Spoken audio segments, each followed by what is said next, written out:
Guys तो development chapter आ चुका है और आज हम लोग करने वाले हैं क्लास 10 का चैप्टर 1 डेवलपमेंट। तो स्टार्ट करते हैं बिना किसी देरी के। नमस्कार मित्रों और स्वागत है मेरे वीडियो लेक्चर सीरीज में। और आज का हमारा पहला चैप्टर होने वाला है इकोनॉमिक्स का क्लास 10 का पहला चैप्टर डेवलपमेंट। तो समझते हैं विकास क्या होता है। तो जैसे कि हमें पता है कि अगर विकास को सीधे तरीके से अगर डिफाइन करना हो तो क्या होता है। तो विकास को हम लोग इस प्रकार डिफाइन कर सकते हैं कि अगर हमारी सिचुएशन जैसे है, जैसे मैं अभी आज 10 रुपए कमा रहा हूँ तो मेरी इच्छा होगी कि मैं आगे चल के 20 रुपए कमाऊँ।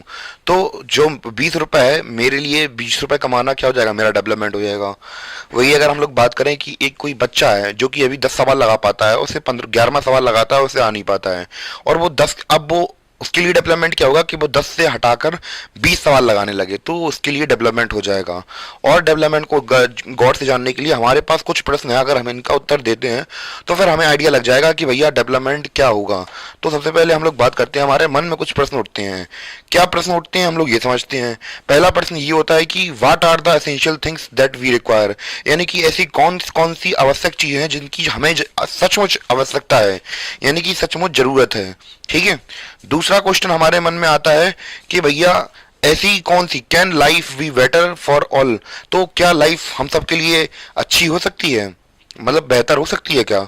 और तीसरा क्वेश्चन हमसे पूछा जाता है, how should people live together, क्या भैया लोग जो हैं वो साथ में रह सकते हैं। और अगला क्वेश्चन हमसे क्या कहता है, can there be more equality, क्या संसार में इक्वालिटी हो सकती है। तो इन सवालों के जवाब हमसे पूछे जाते हैं, तो अगर हम लोग इनके सवालों का जवाब देंगे तो हमें डेवलपमेंट का कुछ थोड़ा बहुत आइडिया और परिप्रेक्ष्य मिल जाएगा हमें।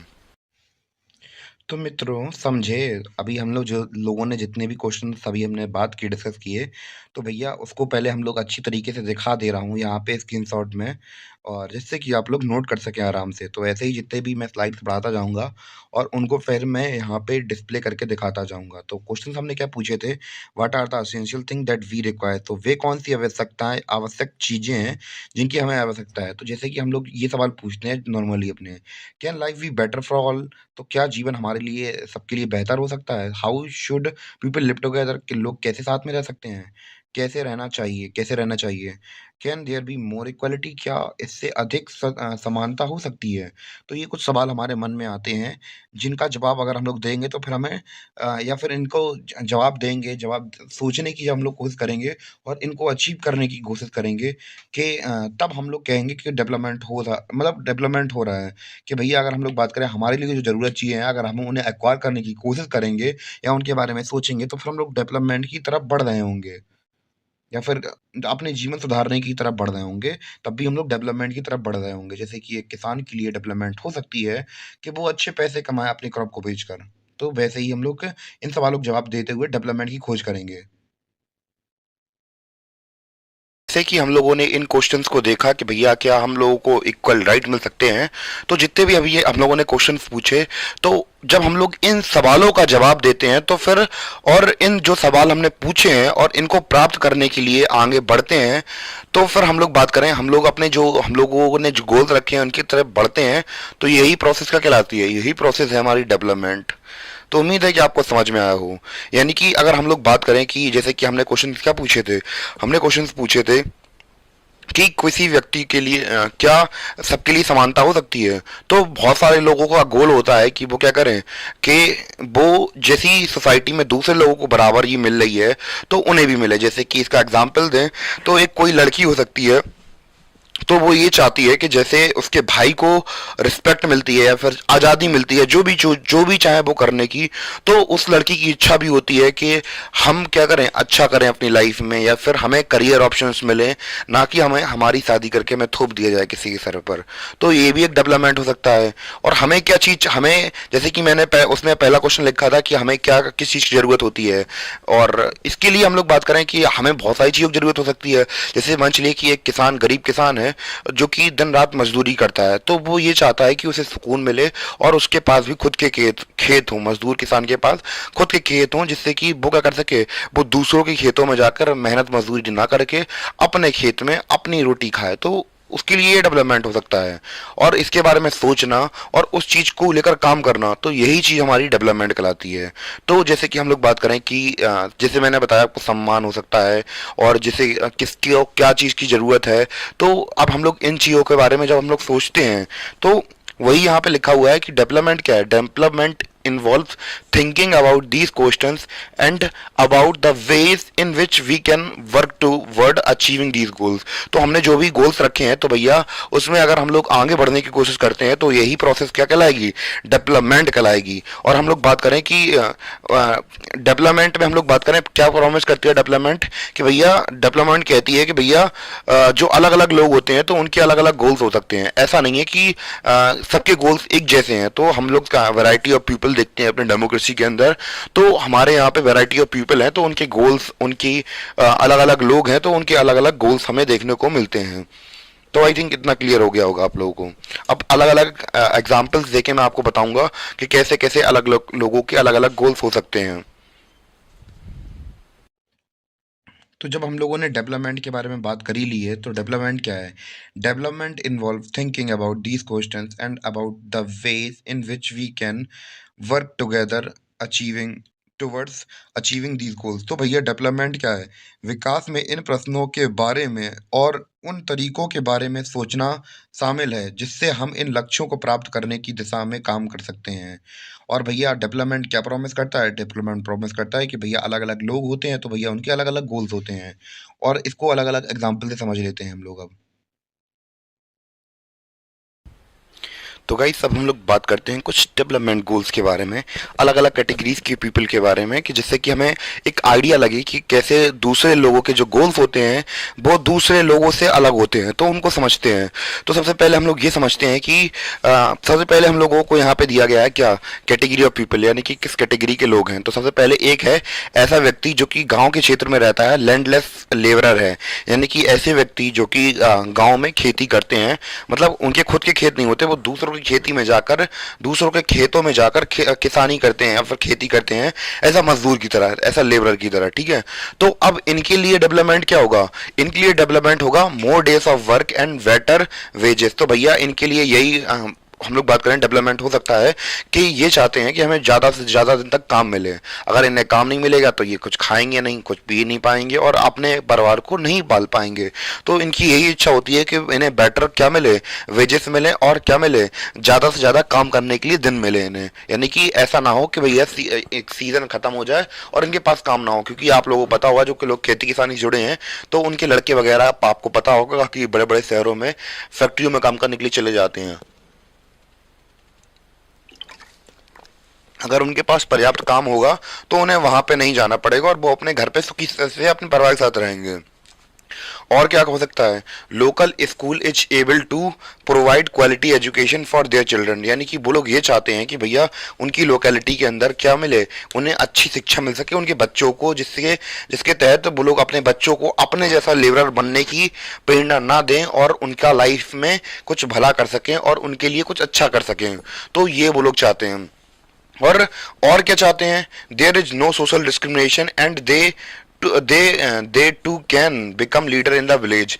तो यानी कि वो ये भी चाहते हैं कि भैया उनके साथ भेदभाव ना किया जाए, और क्या किया जाए, भेदभाव ना किया जाए, वो खुद एक लीडर बन के, मतलब अपने गांव के लीडर की तरह उभर के आए। कौन नहीं चाहता भैया अपने साथ अच्छा हो। तो भैया वही कुछ छोटी सी उम्मीदें हैं किसी किसान की जिसके पास जमीन नहीं है। क्या क्या उम्मीदें हैं उसकी, उसके पास ये उम्मीद है कि उसके पास ज्यादा से ज्यादा दिन हो काम करने के लिए और उसे अच्छा पैसा मिले। और वो चाहता है कि लोकल स्कूल मतलब प्रोवाइड कर सकें उसे क्वालिटी एजुकेशन, बच्चों को अच्छी शिक्षा दे सकें जिससे कि उसकी जिंदगी उसके जैसी ना हो, जैसे कि वो लेबर की तरह वर्क करता है, उनके बच्चे जो हैं वो अच्छा जो भविष्य है वो काट सकें, ठीक है।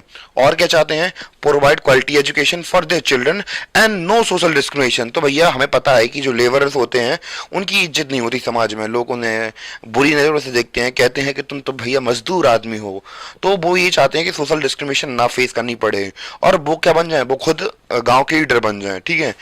अब एक पर्सपेक्टिव तो हमें ये देखने को मिल गया, दूसरा पर्सपेक्टिव देखते हैं किसका, प्रॉस्पेरस फार्मर का, यानी कि ऐसा समृद्ध फार्मर जो कि कहाँ से है, पंजाब से है, क्योंकि पंजाब के किसान बहुत पैसे वाले होते हैं। तो अब भैया उनको समझते हैं कि उनकी विचारधारा क्या है, कि वो क्या चाहते हैं कि उन्हें क्या मिले। तो भैया ये लोग क्या चाहते हैं, assured high assured high family income through higher support prices.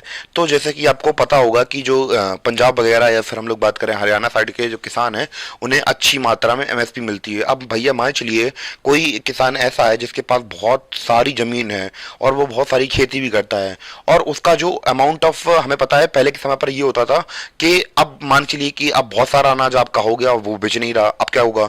तो भैया गवर्नमेंट क्या करती है, एमएसपी देती है, मिनिमम सपोर्ट प्राइस देती है, जिसके तहत सरकार एक रेट फिक्स कर देती है जिसमें कि वो क्या करेंगे, फसल खरीदेंगे। तो ये वही वही उसी प्राइस की डिमांड कर रहे हैं, हायर सपोर्ट प्राइस मिले इन्हें, क्या मिले, फॉर देयर क्रॉप, उनकी क्रॉप के लिए। और इन्हें ये क्या चाहते हैं, और इन्हें हार्ड वर्किंग, इन्हें क्या मिले, हार्ड वर्किंग और चीप लेबर मिले। तो भैया ये हर जगह से अपना प्रॉफिट देखना चाहते हैं। एक तो भैया इन्हें अपनी क्रॉप का अच्छे से अच्छा दाम मिले, और दूसरी ये उम्मीद करते हैं कि इन्हें बहुत मेहनती, कैसे, बहुत मेहनती मजदूर मिले, कैसे मिले, बहुत मेहनती और सस्ते मजदूर मिले। चीप का मतलब क्या होता है, सस्ता। मैं सबको बता दूं, चीप का मतलब होता है क्या, सस्ता, और हार्ड वर्किंग मतलब होता है बहुत मेहनती वर्कर ये चाहते हैं।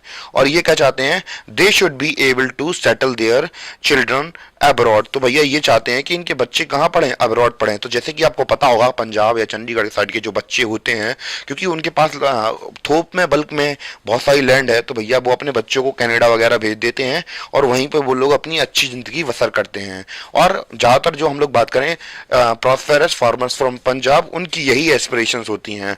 तो आप लोग यहाँ पे डेवलपमेंट गोल लिख दीजिए या फिर एस्पिरेशंस लिख दीजिए यहाँ पे, तो दोनों बात सही होंगी।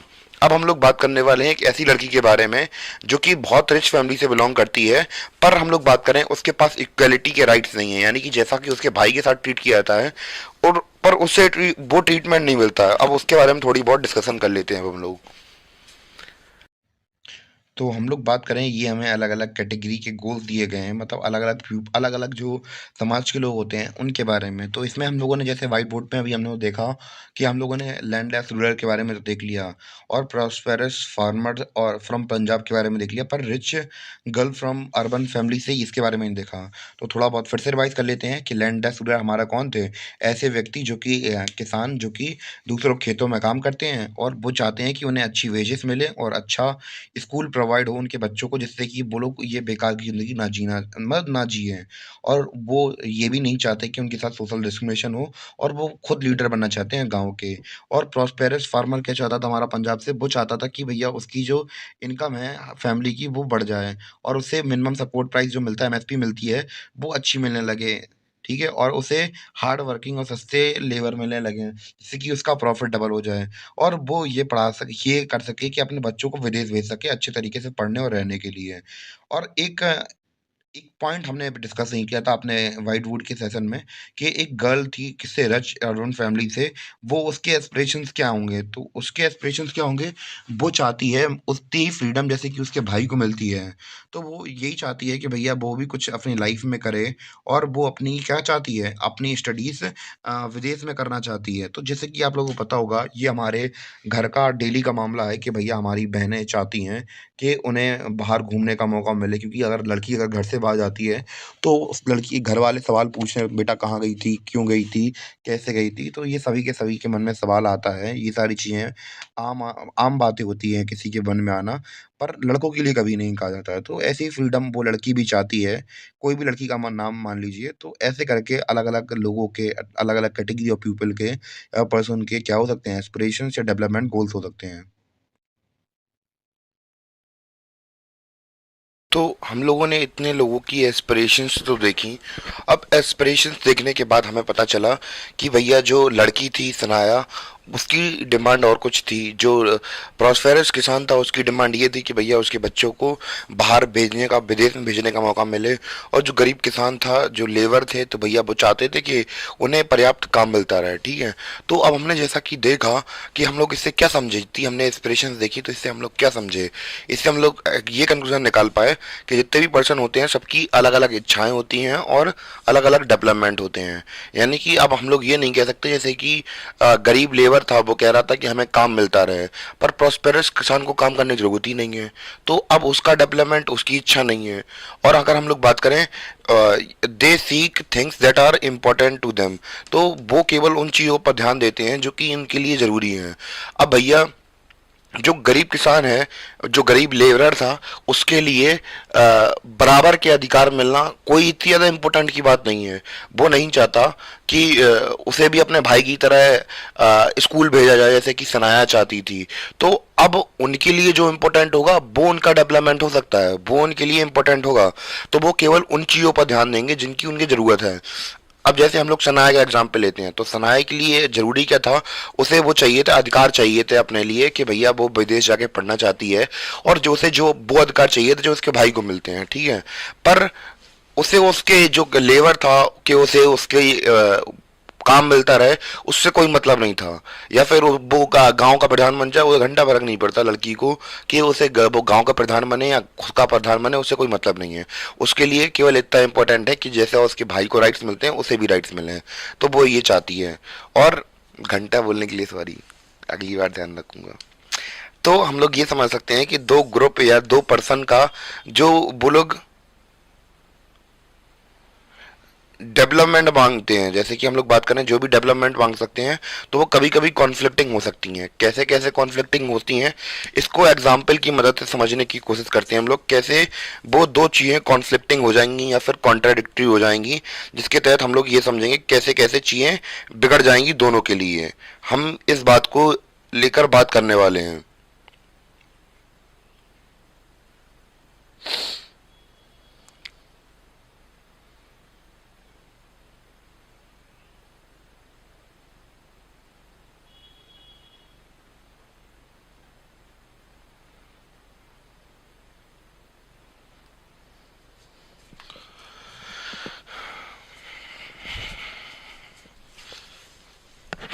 तो इसको लेकर एक बढ़िया सा एग्जाम्पल बनाना पड़ेगा।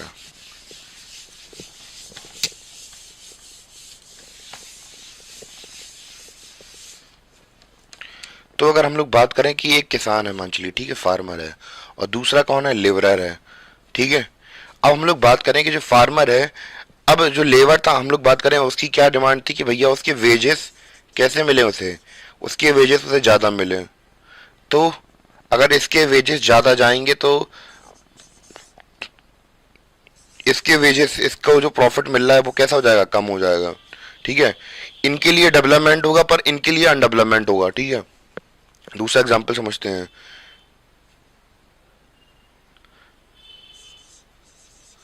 कोई भी इंसान हो वो कहता है कि भैया मैं थोड़ा लिमिटेड ही काम करूं और ज़्यादा काम ना करवाया जाए हमसे, बस जितना हम लोग करें उतना मिल जाए हमें। ये कहता है कि मतलब, और ये भी चाहते हैं कि हम लोग कम काम करें और ज़्यादा पैसा मिले, इनकी डिमांड ये रहती है। और ये कहते हैं कि हमें कम पैसा देना पड़े। जो किसान होता है वो कहेगा कि हमें कम पैसा देना पड़े और ज़्यादा से ज़्यादा ये मजदूर काम करे। तो हमने ये देखा कि जो कुछ किसी लोगों के लिए, जैसे इनका डेवलपमेंट, अब जैसे मान चलिए ये लीडर बनना चाहते थे, हमने बात की थी, ये क्या करना चाहते थे, जब गांव के लीडर बनना चाहते थे, अगर ये लीडर बन जाएंगे तो फिर ये क्या, कहाँ चले आएंगे, खो जाएंगे क्या। तो भैया इनका डेवलपमेंट इनके लिए डेवलपमेंट नहीं है, तो भैया इसके कॉन्फ्लिक्टिंग में आ जाएगा। अगर इनकी वेजेस, अगर इनकी ये वेजेस बढ़ेंगी तो इनका प्रॉफिट कम हो जाएगा, तो इनका डेवलपमेंट इनके लिए विनाशकारी हो सकता है, और इनका डेवलपमेंट इनके लिए विनाशकारी हो सकता है। क्योंकि भैया अगर ये चाहते हैं कि ज़्यादा से ज़्यादा प्रॉफिट मिले, तो ये क्या करेंगे, लेबर की सैलरीज को या वेजेस को कट कर देंगे। तो इनका डेवलपमेंट इनके लिए बुरा है, इनका डेवलपमेंट इनके लिए बुरा है। तो कभी कभी दो पर्सन का या दो ग्रुप का हम लोग बात करें कि जो डेवलपमेंट होता है वो कॉन्फ्लिक्टिंग हो सकता है, ठीक है। इतना पॉइंट क्लियर हुआ। तुम लोग बात करें कि इतना सब कुछ जानने के बाद हमारे सामने दो चीज़ें बिल्कुल क्लियर हो जाती हैं। क्या चीज़ें, दो चीज़ क्लियर हो जाती हैं कि पहला कि भैया अलग अलग लोगों के अलग अलग डेवलपमेंट गोल्स होते हैं। यानी कि ऐसा नहीं है कि मेरा जो डेवलपमेंट गोल है तो सामने वाले व्यक्ति का भी डेवलपमेंट गोल हो। जैसे कि अगर जो मैं चाहता हूँ, जैसे मैं चाहता हूँ कि मैं अच्छा पढ़ा सकूँ कि जिससे कि मेरी एक अच्छी अर्निंग हो सके, और शायद आपके लिए ये डेवलपमेंट नहीं हो सकती है, पर मेरे लिए हो सकती है ये। तो हम लोग क्योंकि अलग अलग पर्सन है, मैं और आप एक अलग अलग पर्सन है, तो हम लोगों के पर्सपेक्टिव से जो डिफरेंट हम लोग हैं, तो हम लोग अलग अलग गोल्स डेवलपमेंट गोल्स हो सकते हैं। दूसरा क्या है कि भैया हम लोगों के जो डेवलपमेंट गोल्स हैं वो दूसरों के लिए डेवलपमेंट गोल्स नहीं हो सकते, बल्कि उससे हम लोग बात करें, ये क्या हो सकते हैं, डिस्ट्रक्टिव भी हो सकते हैं। जैसे कि अभी हमने समझा कि जो अगर वेजेस अगर हम लोग एक किसान की बढ़ा देंगे, तो जो प्रॉफिट है किसके, फार्मर के, तो वो कम हो जाएंगे। तो एक तरीके से हम लोग बात कर सकते हैं किसी का डेवलपमेंट किसी के लिए बुरा हो सकता है। जैसे कि मान चलिए एक दुकान में कोई लड़का काम करता है, तो वो डिमांड करता है कि नॉर्मली एक लड़कों को कितने मिलते हैं, 6,000 रुपये मिलते हैं, 7,000 रुपये मिलते हैं, तो वो डिमांड करता है कम से कम उसे 10,000 रुपये दिए जाएं। तो अगर उसे 10,000 रुपये दिए जाएंगे, तो जो सैलरी है, जो प्रॉफिट है किसका, दुकान के ओनर का, तो वो कम नहीं हो जाएगा। तो इससे हम लोग ये समझ सकते हैं कि किसी का डेवलपमेंट किसी के लिए डिस्ट्रैक्शन बन सकता है। ठीक है, 2 पॉइंट तो हो गए क्लियर। अब हम लोग बात करते हैं किसके बारे में, कि भैया अब हम लोग सबको तो डेवलपमेंट दे नहीं सकते हैं, क्योंकि अगर हम लोग सबके लिए डेवलपमेंट करेंगे तो किसी के लिए डिस्टर्बिंग हो जाएगा। तो हम लोग क्या करेंगे, एक कॉमन चीज ढूंढेंगे, तो जो सबके लिए क्या हो, प्रॉफिटेबल हो, यानी कि एक ऐसी चीज कर सकते हैं जैसे कि जिसमें कि सभी को फायदा हो। जैसे कि पैसे बढ़ाना, तो एक तरीके से पैसे हम लोग किसान की बढ़ा सकते हैं, और किसान और एक तरीके से वेजेस आम आदमी की मतलब उसकी लेबर की बढ़ा सकते हैं। कैसे, उसको समझते हैं कि कुछ कॉमन डेवलपमेंट गोल्स ढूंढेंगे जो कि सबके एक तरीके से होते हैं, और उनको समझने की कोशिश करते हैं हम लोग। तो क्या एक सब में इक्वल हम लोग बात करें डेवलपमेंट गोल हो सकते हैं, उसके बारे में थोड़ा बहुत डिस्कशन कर लेते हैं। तो हम लोग बात करें कि लोग क्या चाहते हैं, तो सब में कॉमन क्या हो सकता है कि उनकी, सब लोग यही चाहते हैं कि उनकी बेटर वेजेस हो जाएं। सभी लोग ये चाहते हैं, चाहे वो किसान हो, चाहे मैं हूँ, चाहे आप हूँ, तो कोई भी चाहता है उसकी बेटर वेजेस हो। क्या कॉमनिटी पाई गई डेवलपमेंट में। और नॉर्मली लोग क्या चाहते हैं, उन्हें रेगुलर वर्क मिलता रहे, क्योंकि अगर उनके पास काम नहीं होगा तो उनके पास उनका जो डेवलपमेंट है उसको होने में बहुत दिक्कत होगी।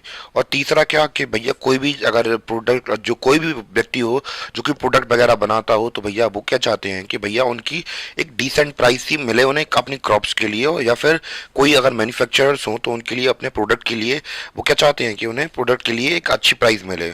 ऐसा नहीं कि हाइप करा के, पर नॉर्मली ठीक ठाक प्राइस मिल जाए।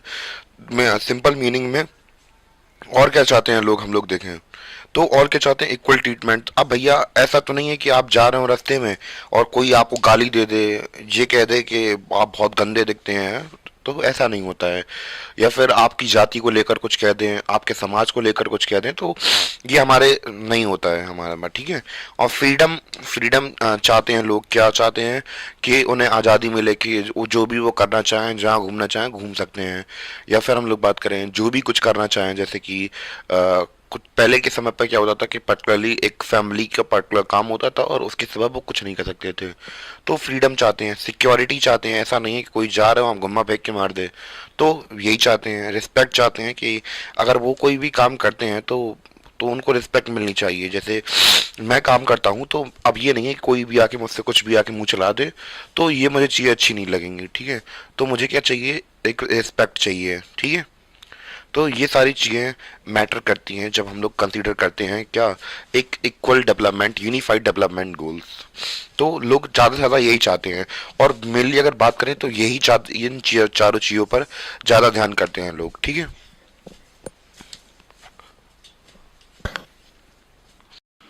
तो जैसा कि हमने बात की कि भैया लाइफ में अब हम लोग बात करने वाले हैं कि इनकम को लेकर, तो हम लोगों ने बात कर ही ली कि लाइफ में किसी भी पर्सन की जो इनकम होती है वो एक बहुत बड़ा मैटर रोल करती है। कि किसी भी कंट्री के अंदर अगर किसी भी लोग की जो इनकम होती है, तो वो सोशल में आपकी हायरार्की फिट करते हैं सोसाइटी के अंदर।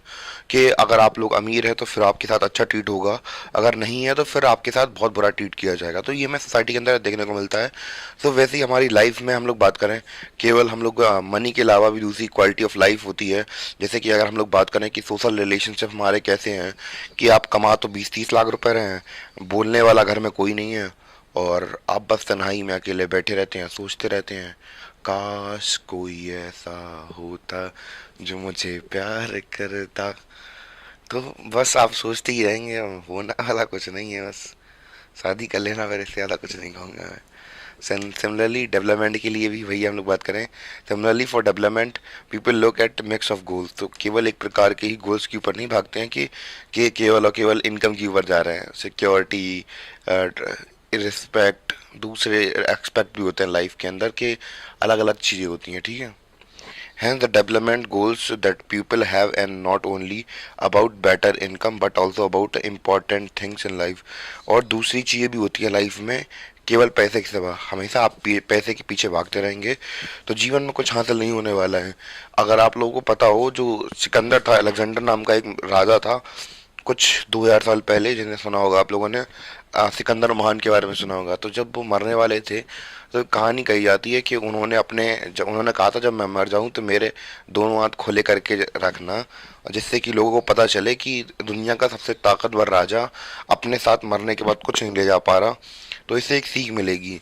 तो वही सीख हमें मिलनी चाहिए कि पैसा ही सब कुछ नहीं होता है, पर पैसा इम्पोर्टेंट है, पर इतना ज़्यादा नहीं, ठीक है। इतनी चीज़ें समझ में आ गई होंगी आप लोगों को। तो हम लोग अब बात कर लेते हैं, कुछ क्वेश्चन हमारे मन के अंदर और उत्पीड़न करते हैं और कुछ हमसे कहना चाहते हैं। तो वो क्वेश्चन क्या कहना चाहते हैं हम लोग उनको भी समझ लेते हैं।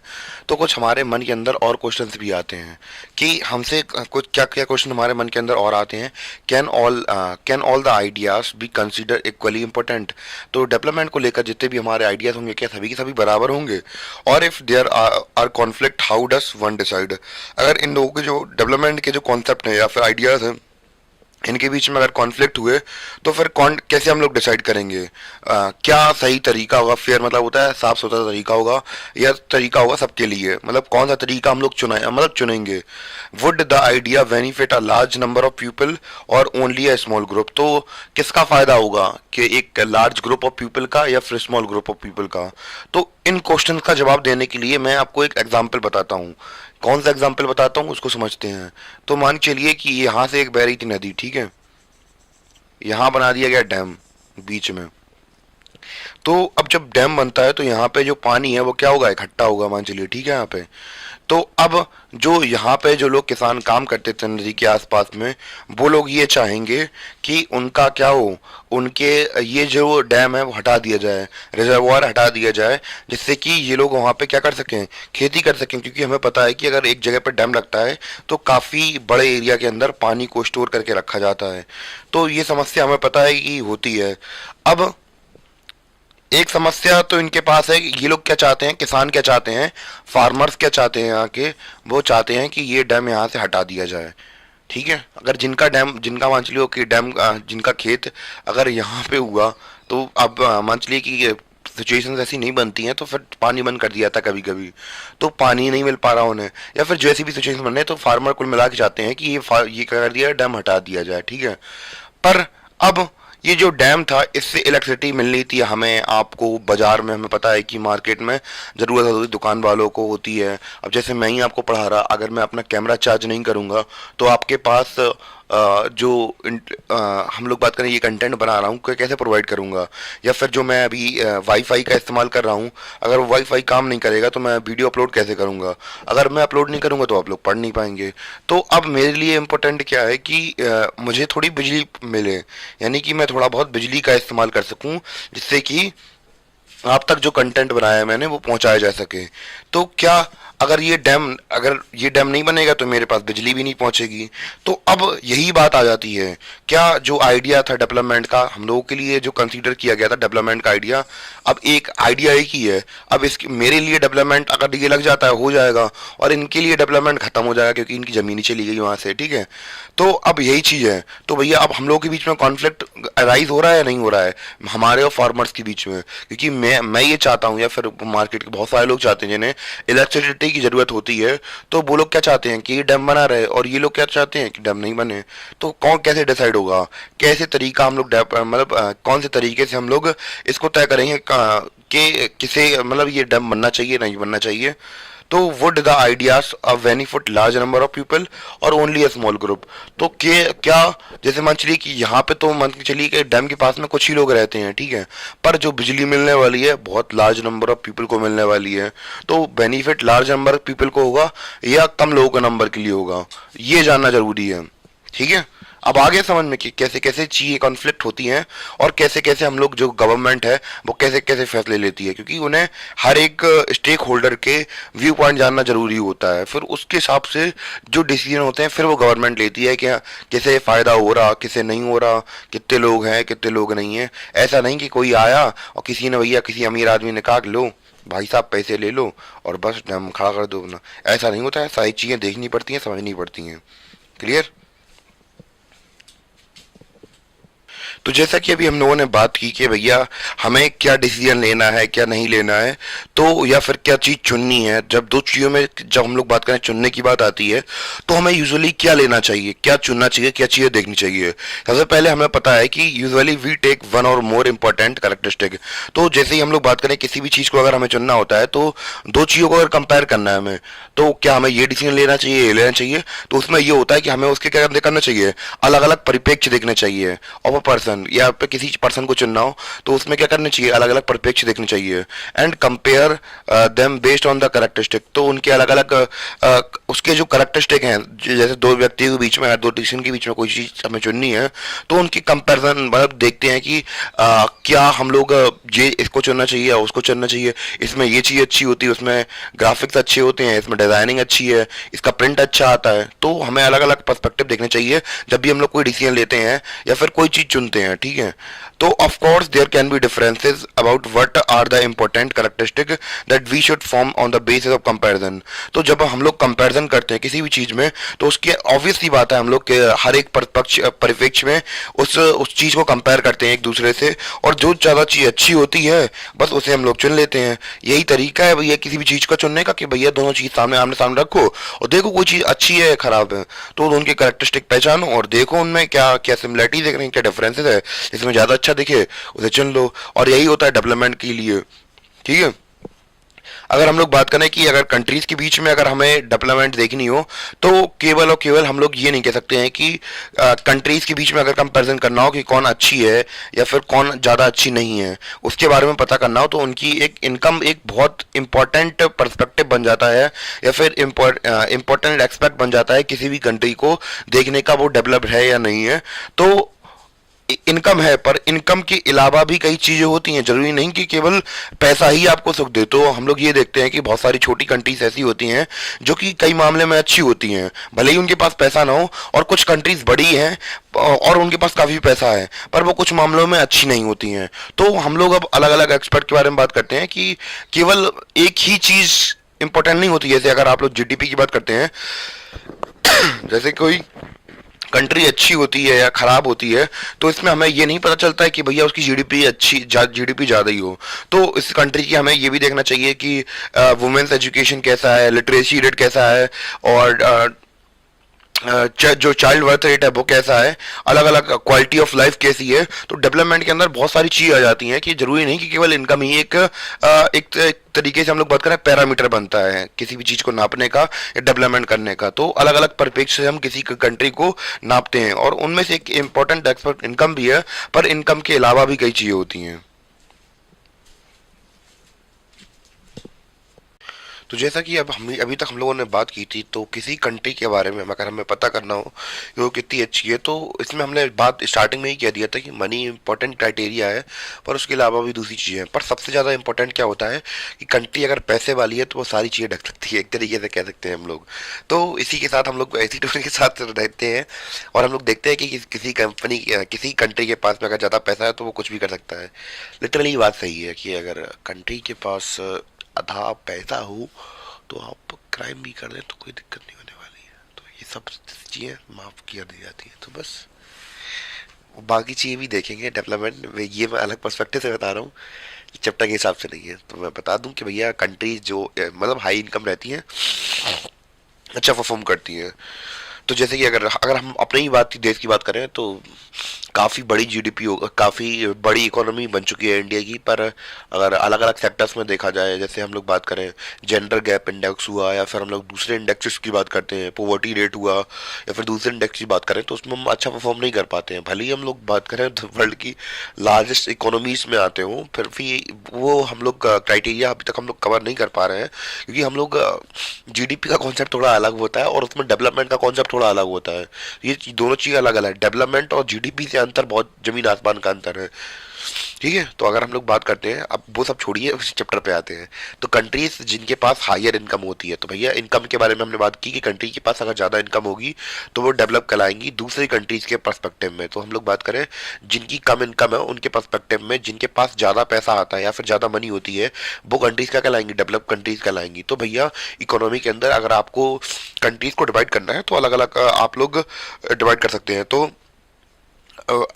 हमारे पास तीन प्रकार की कंट्रीज आती हैं, एक तो होती है अंडर डेवलप्ड, दूसरी होती है डेवलपिंग कंट्रीज, और तीसरी होती है डेवलप कंट्रीज, जैसे यूएसए और यूके वगैरह, ये सब डेवलप कंट्रीज के अंदर आती हैं। और हाँ, जैसे हम हुए, इंडिया हुई, चाइना हुई, तो ये डेवलपिंग कंट्रीज में आती है। ठीक है, तो जैसे कि हमने बताया कि greater income is an important goal for a country. तो किसी भी कंट्री या नेशन के लिए इम्पोर्टेंट गोल क्या हो सकता है, तो अगर पैसे से मजबूत है तो आप लोग काफ़ी कुछ कर सकते हैं अलग अलग चीज़ों को लेकर। तो वही यहाँ पे पॉइंट लिखा हुआ भी है कि greater income is a important goal for nation. तो इम्पोर्टेंट मतलब अगर पैसे से आप समृद्ध हैं तो आप लोग बहुत चीज़ें कर सकते हैं दुनिया में। ठीक है, now what is the income of a country. तो इनकम क्या हम लोग बात कर सकते हैं, कंसीडर कर सकते हैं क्या हो सकती है देश की इनकम, कैसे बताएंगे। तो यहाँ पे ये स्पेलिंग में बता दूं, INT, मैं यहाँ पे फिर से स्पेलिंग बता दिया क्योंकि छोटा लग रहा है मुझे भी ये देखने में दूर से, तो स्पेलिंग बता दिया, INTUITIVELY, intuitively the income of the country is the income of all resident of the country. तो भैया सभी जैसे मान चलिए कोई व्यक्ति है वो 5 रुपए कमा रहा, एक कंट्री के अंदर 3 लोग रहते हैं, एक बंदा कमा रहा 10 रुपए, दूसरा बंदा कमा रहा 10 रुपए, और तीसरा बंदा भी कमा रहा 10 रुपए। एक एग्जाम्पल की तरह बता रहा हूँ मैं, तो तीनों की जो इनकम होगी वो कितनी होगी, 30 रुपए हो जाएगी। तो यही देश की इनकम कहलाएगी। ठीक है, this give us the total income of a country. तो बस इससे हमें कंट्री की क्या मिल जाती है, टोटल इनकम के बारे में हमें पता चल जाता है। तो ऐसे करके बात करते हैं। और अब हम लोग और प्रिसाइजली बात करेंगे एवरेज इनकम के बारे में, कि एक्चुअली में हम लोग, ये तरीका नहीं होता कि सबकी इनकम जोड़ दो। और अब हम लोग बात करने वाले हैं और अच्छे मेजरमेंट के बारे में, जैसे कि हम लोग किसी कंट्री की जो इनकम होती है वो निकालते हैं या उसे हम लोग पता करते हैं। तो आई थिंक इतना क्लियर हो गया होगा। तो अभी तक हमने क्या देखा कि कंट्रीज जिनके पास हायर इनकम होती है इन कंपैरिजन टू जिनकी कम इनकम होती है, तो वो कंट्रीज क्या कहलाती हैं, डेवलप कंट्री कहलाती हैं। डेवलप कंट्री कौन होती है, जिनकी इनकम ज़्यादा होती है, और जिनकी कम इनकम होती है वो अंडर डेवलप कंट्री कहलाती हैं। तो ग्रेटर इनकम हम लोग बात करें, एक इंपॉर्टेंट गोल होता है किसी भी नेशन का। तो नेशन की इनकम क्या होती है वो पता करना था। तो हमें पता है कि जितनी भी कंट्री के अंदर लोग रहते हैं तो उनकी सबकी इनकम मिला दी जाए तो हमें क्या बन गया, वो सारी इनकम मिलके क्या बन जाती है, कंट्री इनकम बन जाती है। ठीक है, समझ में आ गया। तो अगर हम लोग और बेटर क्राइटेरिया की बात कर ही रहे थे, तो इसमें हम लोग एवरेज इनकम का कॉन्सेप्ट समझते हैं। तो कि सबकी इनकम जोड़ देना एक अच्छा आइडिया नहीं होगा, उससे उसकी बजाय हम लोग क्या करेंगे, एवरेज इनकम का कॉन्सेप्ट निकालेंगे। तो क्या होती है किसी भी कंट्री की एवरेज इनकम, इसके बारे में बात करते हैं। इसको मैं एग्जांपल की वजह से समझाऊंगा। तो पहले ये पॉइंट समझ लेते हैं, तो इसको नोट कर लीजिए आप लोग। द बेटर स्टैंडर्ड और criteria of comparison is average income which is the total income of the country divided by its total population. तो the average income is also called per capita income. तो किसी country के अंदर कितने लोग अगर पैसा कमाते हैं तो उसकी कंट्री की हम लोग बात करें पर पर्सन पर कैपिटा इनकम कहलाती है। एवरेज इनकम ऑफ के क्या कहलाती है, पर कैपिटा इनकम कहलाती है। क्या होती है पर कैपिटा इनकम, इसको निकालते हैं। तो इसको एग्जांपल की मदद से समझते हैं। तो हमारे पास मान चलिए कि 100 लोग हैं जो कि अलग अलग अमाउंट ऑफ पैसा कमाते हैं। ठीक है, मान चलिए 40 लोग कमाते हैं 60 रुपए। ठीक है, और 30 लोग कमाते हैं 50 रुपए, और 4 3 7, और 20 लोग कमाते हैं 30 रुपए। ठीक है, और 10 लोग कमाते हैं 4 3 7 3 10 लोग कमाते हैं 100 रुपए। ठीक है, तो अब ये क्या है, अब हमें पता है कि देश के अंदर सभी लोगों की जो इनकम है सबकी बराबर थोड़ा ना होती है। तो हमें पता है कि एक कंट्री के अंदर अलग अलग इकोनॉमिक एक्टिविटीज़ होती हैं। जैसे कि हम लोग बात करें, कोई बढ़ई की दुकान में काम करता है, आप लोगों के पापा फैक्ट्रीज में काम करते होंगे या फिर ऑफिस में वर्क करते होंगे, गवर्नमेंट एम्प्लॉय होंगे। तो किसी की सैलरी 10,000, किसी की सैलरी 50,000, किसी की सैलरी 1 लाख, किसी की सैलरी 2 लाख। तो ऐसे करके सैलरी चलती है। ठीक है, तो अब इन सब की सैलरीज वगैरह मिल गई हमें। तो अब जैसे जरूरी नहीं कि केवल सर्विसेज ही कर रहे हो, दूसरे बिजनेसेस भी होते हैं, ऐसे कि हम लोग बात करें ट्रेडिंग हुई, या फिर हम लोग बात करें बिजनेस चला रहे हो, बड़ी बड़ी फैक्ट्री चला रहे हो आपके पेरेंट्स वगैरह, तो ऐसे भी अलग अलग सबकी इनकम होती है। तो हमें पता है आपके घर में नौकरानी भी काम करने आती है, तो उनके उनके पैसे, या फिर हम लोग बात करें सभी के, तो ये सभी के लोग अलग अलग अमाउंट ऑफ पैसा कमाते हैं, ठीक है। तो अब इसकी इनकम निकालते हैं, एवरेज इनकम। तो सबसे पहले हमारे पास ऊपर क्या लिखा था हमने, क्या लिखना था, सबसे पहले हमारे पास क्या क्या लिखना था यहाँ पे, टोटल क्या लिखना है, total income upon by total population. तो सबसे पहले समझते हैं टोटल इनकम कितनी है हमारे पास। सबसे पहले हम लोग बात करें 50, 60, 50, 30 और 10, सॉरी 100।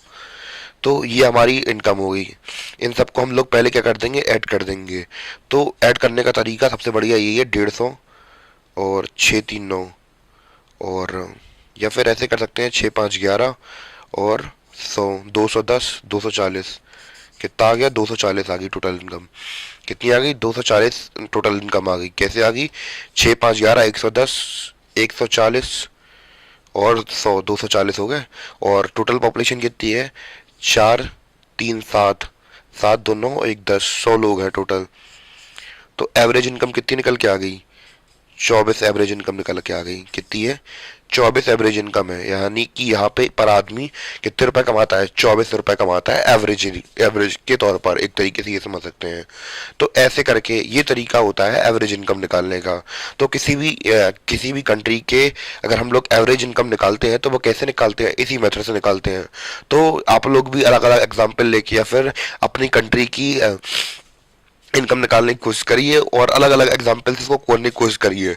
इसमें आप लोग जो वैल्यूज हैं वो थोड़ी इंटरचेंज कर सकते हैं, तो ऐसे करके आप लोग निकाल लेंगे इनकम। तो यही क्या कहलाती है, तो average income is also called per capita income. तो भैया यही एवरेज इनकम क्या कहलाती है, पर कैपिटा इनकम कहलाती है। तो इसमें हमने इस वाले स्लाइड में हमने देखा कि हमने दो चीज देखी, क्या एवरेज इनकम कैसे निकालते हैं, और एवरेज इनकम को कहते क्या है, पर कैपिटा इनकम कहते हैं। क्लियर हो गया, तो इतना जल्दी से नोट कर लीजिए आप लोग। तो अब हम लोग गाइस बात करने वाले हैं वर्ल्ड बैंक क्राइटेरिया के अकॉर्डिंग। तो वर्ल्ड बैंक क्या कहता है कि कोई कंट्री डेवलप्ड या फिर लेस डेवलप्ड कब कहलाएगी, उसके बारे में बात करते हैं हम लोग। तो पहले मैं इसको एक्सप्लेन कर देता हूँ, फिर अच्छी तरीके से हम लोग बात करते हैं। सॉरी फॉर जुकाम हो गया यार भाई, बहुत कस के। तो अब सबसे पहले मैं इसे एक्सप्लेन कर दूं, फिर हम लोग अच्छे से एग्जाम्पल से समझते हैं कि क्या कह रहा है अपना। मेरी तबीयत तो बढ़ती ही जा रही है, समझ में नहीं आ रहा आजकल। तो हम लोग बात कर रहे थे countries with per capita income, US dollar, यहाँ पे ये यूएस डॉलर लिखा है, 49,300 per annual and above in 2019 are called high income और रिच कंट्रीज। तो कहने का तात्पर्य ये है कि ये कह रहे हैं कि एक व्यक्ति, हम लोग बात करें 49,300 यूएस डॉलर कमाता है पर साल, यानी कि एनुअल सैलरी बता रहे हैं, मंथली नहीं, पर साल इतने रुपए कमाता है पर व्यक्ति हम लोग बात करें, तब हम लोग बात करें वो कंट्री क्या कहलाती है, हाई इनकम या रिच कंट्री कहलाती है। तो रिच कंट्री कहलाने के लिए आपके पास क्राइटेरिया ये होना चाहिए कि पर व्यक्ति इतने रुपए कमाए, कितना व्यक्ति इतने रुपए कमाए, 49,300 रुपए कमाए या इससे ज्यादा कमाए पर व्यक्ति। तो हम लोग कह देंगे कि वो क्या है, एक रिच कंट्री है। आई थिंक क्लियर हो गया होगा आप लोगों को। मैं फिर से एक्सप्लेन कर रहा हूँ कि कोई कंट्री 49,300 यूएस डॉलर पर ईयरली बेसिस पर कमाए या इससे ज्यादा कमाए, तो वो कंट्री रिच कंट्री कहलाएगी, ठीक है। और वही हम लोग बात करें, कोई कंट्री अगर 2500 या इससे कम, 2500 यूएस डॉलर या इससे कम रुपए कमाती है, तो उसे क्या कह दिया जाएगा, लो इनकम कंट्री या फिर पुअर कंट्री कह दिया जाएगा। क्या कह दिया जाएगा, लो इनकम कंट्री या फिर पुअर कंट्री कह दिया जाएगा। कितने रुपए, 2500 यूएस डॉलर एनुअली बेसिस पर या इससे भी कम कमाती है पर यूनिट की हम लोग बात कर रहे हैं, पर व्यक्ति की बात कर रहे हैं। तो इतने रुपए कमाता है कोई व्यक्ति किसी भी कंट्री का, तो भैया वो लो इनकम कंट्री कहलाएगी, ठीक है। अब बात कर लेते हैं इंडिया की। तो इंडिया कहाँ पे एग्जिस्ट करता है इसके बारे में बात कर लेते हैं। India comes in category of low middle income country. तो इंडिया की अगर हम लोग बात करें तो इंडिया कहाँ आती है, लो मिडिल इनकम में आती है। यानी कि हम लोग इतने गरीब भी नहीं है और इतने अमीर भी नहीं है, हम लोग बीच में आते हैं। तो लो मिडिल इनकम है हमारी कंट्री की, बिकॉज हम लोग की पर कैपिटा इनकम कितनी है, जस्ट 6,700 6,700 यूएस डॉलर, ये हमारी सालाना तौर पर एक व्यक्ति कमा लेता है 2019 के डेटा के अकॉर्डिंग। तो हम लोग बात करें कि जो कंट्रीज क्राइटेरिया, मतलब जो कंट्रीज हम लोग बात करें इस क्राइटेरिया को टॉप करती हैं या फिर 49,300 यूएस डॉलर से ज़्यादा कमाती हैं, वो कंट्रीज क्या कहलाती हैं, वो कंट्रीज कहलाती हैं हमारी रिच कंट्रीज, या फिर हम लोग बात करें डेवलप कंट्रीज। क्लियर हो गया? तो मैं फिर से बता दूं कि हमने वो ने इस चैप्टर के अंदर क्या पढ़ा। पहले इस स्लाइड के अंदर हमने पढ़ा कि भैया कौन सी कंट्री अमीर कब होती हैं, कि उनके पास 49,300 यूएस डॉलर से ज़्यादा कमाना चाहिए एक पर व्यक्ति।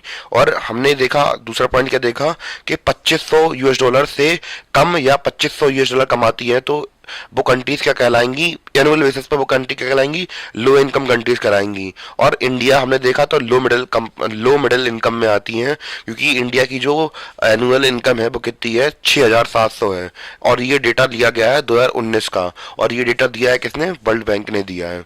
ठीक है, वर्ल्ड बैंक का क्राइटेरिया है ये।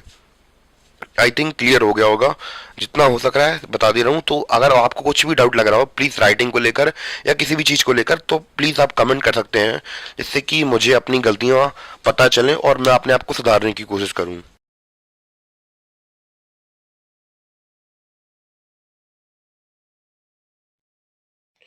तो गाइस हम लोग बात कर रहे थे पर कैपिटा इनकम ऑफ स्टेट। तो भैया ये अलग अलग हम लोग बात करें कि अलग अलग राज्यों में पर कैपिटा इनकम दिया गया है। जैसे हरियाणा का दिया गया है कितना, 2,64,729। केरला का 2,34,405 और बिहार का 47,498। तो हमें पर कैपिटा इनकम का तो आइडिया लग गया। तो अब हम लोग बात करें दूसरे फैक्टर जिससे कि हमें पता चलता है कि किसी स्टेट के अंदर डेवलपमेंट हुई है, उसके बारे में बात कर लेते हैं। तो ये रहे हमारे अलग अलग फैक्टर्स। जैसे कि हम लोग बात कर रहे थे हम दूसरे डेवलपमेंट फैक्टर की। तो हरियाणा, केरला, बिहार में हमें एक्सपेक्ट देखने को मिलते हैं। हरियाणा में मोटिलिटी रेट देखने को मिलती है हमें 28, और केरला में 6, और बिहार में 27। यानी कि हम लोग बात करें बच्चे ज़्यादा कहाँ मर रहे हैं, हरियाणा में ज़्यादा बच्चे मर रहे हैं, बिहार में कम बच्चे मर रहे हैं, और केरला में उससे ज़्यादा कम मर रहे हैं। तो अब यहाँ पे केरला में कम बच्चे मर क्यों रहे हैं, इसका कारण भी है कि यहाँ पे लिटरेसी रेट कैसा है, काफ़ी अच्छा है। यानी कि कितना है, 92% हमें रेशियो काफ़ी अच्छा देखने को मिलता है। और जितना अच्छा लिटरेसी रेट होगा और उतनी ही फिर हम लोग बात करें नेट अटेंडेंस रेशियो की, कि 15 से 17 साल के बच्चे हम लोग बात करें स्कूल जा रहे हैं या नहीं जा रहे हैं, तो 94 यहाँ पे भी है, 94 यहाँ पे भी है। तो काफ़ी अच्छा परफॉर्म करता है केरला इन सब चीज़ों में, क्योंकि लिटरेसी रेट अच्छा है। जब लिटरेसी रेट अच्छा तो नेट अटेंडेंस रेशियो पर अपने आप अच्छे, और उसके अलावा इन्फेंट मोर्टेलिटी रेट अच्छा। तो ये दोनों चीज़ें अपने आप विरासत में मिल जाती हैं, और ऐसे करके हमने ये पूरा डेटा कवर कर लिया अपना। तो अब हम लोग बात करने वाले हैं कुछ ऐसे क्राइटेरियाज के बारे में। तो जैसे कि अभी तक हम लोगों ने बात की थी कि जो इनकम होती है वो एक काफ़ी अच्छा इंडिकेटर है कि बताने के लिए ये कंट्री डेवलप्ड है या नहीं है। तो जैसे कि हमने एक अभी कल बताया कि कुछ परसेंट पैसा होना चाहिए या फिर एक लिमिट तक पैसा होना चाहिए आपकी कंट्री के पास में पर पर्सन की इनकम में, कि वो क्या कर रहा है, इतना पैसा कमा रहा हो, तब हम लोग कह सकते हैं कि वो डेवलप्ड कंट्री का वासी है। तो एक इनकम के सिवा दूसरी चीज़ें भी तो होती हैं कि जो कि बताती हैं कि डेवलपमेंट कंट्री डेवलप्ड है या नहीं है। तो क्या पैसा ही हर चीज़ नहीं होती है, तो कौन कौन सी ऐसी चीज़ें होती हैं जो कि पैसों के अलावा चीज़ें ज़रूरी होती हैं। इन्फेंट मोर्टेलिटी रेट, के उसका रेट, इन्फेंट मोर्टेलिटी रेट कैसा है, यानी कि एक पर्टिकुलर ईयर में हम लोग बात करें कि 1,000 बच्चों में से कितने बच्चे मर रहे हैं। तो अब जहाँ पे ज़्यादा बच्चे मरते हैं तो इसका मतलब ये है कि वहाँ का जो इन्फेंट मोर्टेलिटी रेट है वो कम है। तो अब इसका मतलब क्या है कि जो सुविधाएं हैं हम बच्चों को दे नहीं पा रहे हैं। यानी कि हम लोग बात करें जैसे ही बच्चे पैदा होते हैं तो वो हाल के हाल मर जा रहे हैं। तो इसके कई सारे रीजन हो सकते हैं। इसका रीज़न ये भी हो सकता है कि हम लोग हेल्थ फैसिलिटीज़ अच्छी नहीं दे पा रहे हो कंट्री के अंदर, तो ये भी एक इंडिकेटर बनता है। या फिर हम एक अच्छी तरीके से न्यूट्रिशन नहीं दे पा रहे हो मदर को। तो जैसे कि हमें पता है कि मान के चलिए कि कोई कंट्री डेवलप्ड है, ठीक है, जब कंट्री डेवलप होती है तो भैया डेवलप कंट्री में हम लोग बात करें कि वो लोग ज़्यादा से ज़्यादा कोशिश करते हैं कि बच्चे ना मारें, क्योंकि एक ह्यूमन एक अच्छा एसेट होता है एक किसी भी इकोनॉमी के लिए। तो उनकी जो कंट्री होती है, डेवलप कंट्रीज होती हैं, तो वो ध्यान रखती हैं कि अच्छी से फैसिलिटीज़ मिले प्रेग्नेंट वुमेन को, और हेल्थ फैसिलिटीज़ अच्छी मिले, न्यूट्रिशन काफ़ी अच्छा मिले एक महिला को। तो इन सारी चीज़ों पर ध्यान रखा जाता है जिससे कि बच्चे को जन्म देने में कोई दिक्कत ना हो। पर जो कंट्री डेवलप नहीं है तो वो क्या अपनी फैसिलिटीज़ दे पाएंगी? तो क्या वो हॉस्पिटल या मेडिकल फैसिलिटी या नरिशमेंट मदर को अच्छे से दे पाएंगे? क्योंकि हमें पता है कि जो बच्चों की जान होती है कितनी नाजुक होती है, कि उन्हें हर एक छोटी छोटी चीज़, कहीं पानी कमी ना हो जाए, कहीं ऐसी कमी ना हो जाए, जब बच्चे पैदा होते हैं। तो हमने क्या समझा कि अगर कोई कंट्री अगर डेवलप्ड है तो वहाँ का इन्फेंट मोर्टेलिटी रेट कैसा होगा? बहुत कम होगा। यानी कि 1,000 बच्चों में से कम 9 संतान बच्चे बच रहे हैं, 3 बच्चे मर जा रहे हैं। अब उनके लिए कोई कुछ नहीं कर सकता। अब बहुत कुछ कंडीशन ऐसी कॉम्प्लेक्स हो जाती हैं जहाँ पे इंसान कुछ नहीं करता, केवल वहाँ पे दुआएं काम आती हैं। ठीक है। तो इन्फेंट मोर्टेलिटी रेट क्या है कि भैया वही है, बच्चे की दर कितनी है, मतलब शिशु दर कितनी है, कि कितने शिशु मृत्यु दर कितनी है, कि किसी कंट्री के अंदर कितने बच्चे मर रहे हैं। अगर ज़्यादा मर रहे हैं बच्चे तो इसका मतलब ये है कि वो डेवलप कंट्री या फिर डेवलप स्टेट नहीं है। ठीक है। दूसरा है लिटरेसी रेट। अब इसमें हम लोग बात करें लिटरेसी रेट मतलब क्या होता है, इसको समझते हैं। लिटरेसी रेट का मतलब है कि साक्षरता दर, यानी कि आप पढ़े लिखे कितने हैं, आपकी कंट्री के अंदर कितने ज़्यादा लोग पढ़े लिखे हैं, कितनी परसेंट में लोग पढ़े लिखे हैं, उसके बारे में होता है। तो जैसे कि हम लोग बात करें कि कुछ जैसे हम लोग बात करें इंडिया में केरला, तो सबसे ज़्यादा लिटरेट स्टेट है। तो यहाँ पे हम लोग बात करें जब लोग पढ़े लिखे होते हैं तो वो ऑब्वियसली बात है वो छोटे मोटे काम तो करेंगे नहीं, तो इतना बहुत तो कर लेंगे कि अपना गुजारा कर लें। तो जब किसी कंट्री के लोग पढ़े लिखे होंगे तो भैया ऑब्वियस सी बात है डेवलप तो कहलाएंगे ही कहलाएंगे। ठीक है। दूसरा है नेट अटेंडेंस रेशियो। ये क्या होता है? तो नेट अटेंडेंस रेशियो क्या होता है? 14 से 15 साल तक के बच्चे क्या जा रहे हो, स्कूल जा रहे हो। तो अब इसका मतलब क्या होता है कि 14 से 15 साल के बच्चे स्कूल जा रहे हो। ये क्या बात हुई? तो ये बात हुई कि भैया हम लोग बात करें कि बहुत सारी कंट्रीज जहाँ जो कि कंट्री डेवलप नहीं होती हैं, तो उन्हें क्या करना पड़ता है, जहाँ पे कंट्री डेवलप नहीं है, उनके माता पिता के पास इतना भी पैसा नहीं होता कि भैया अपने बच्चों को एक समय का खाना खिला दें। तो उनको बच्चों को क्या करना पड़ता है, काम पे जाना पड़ता है।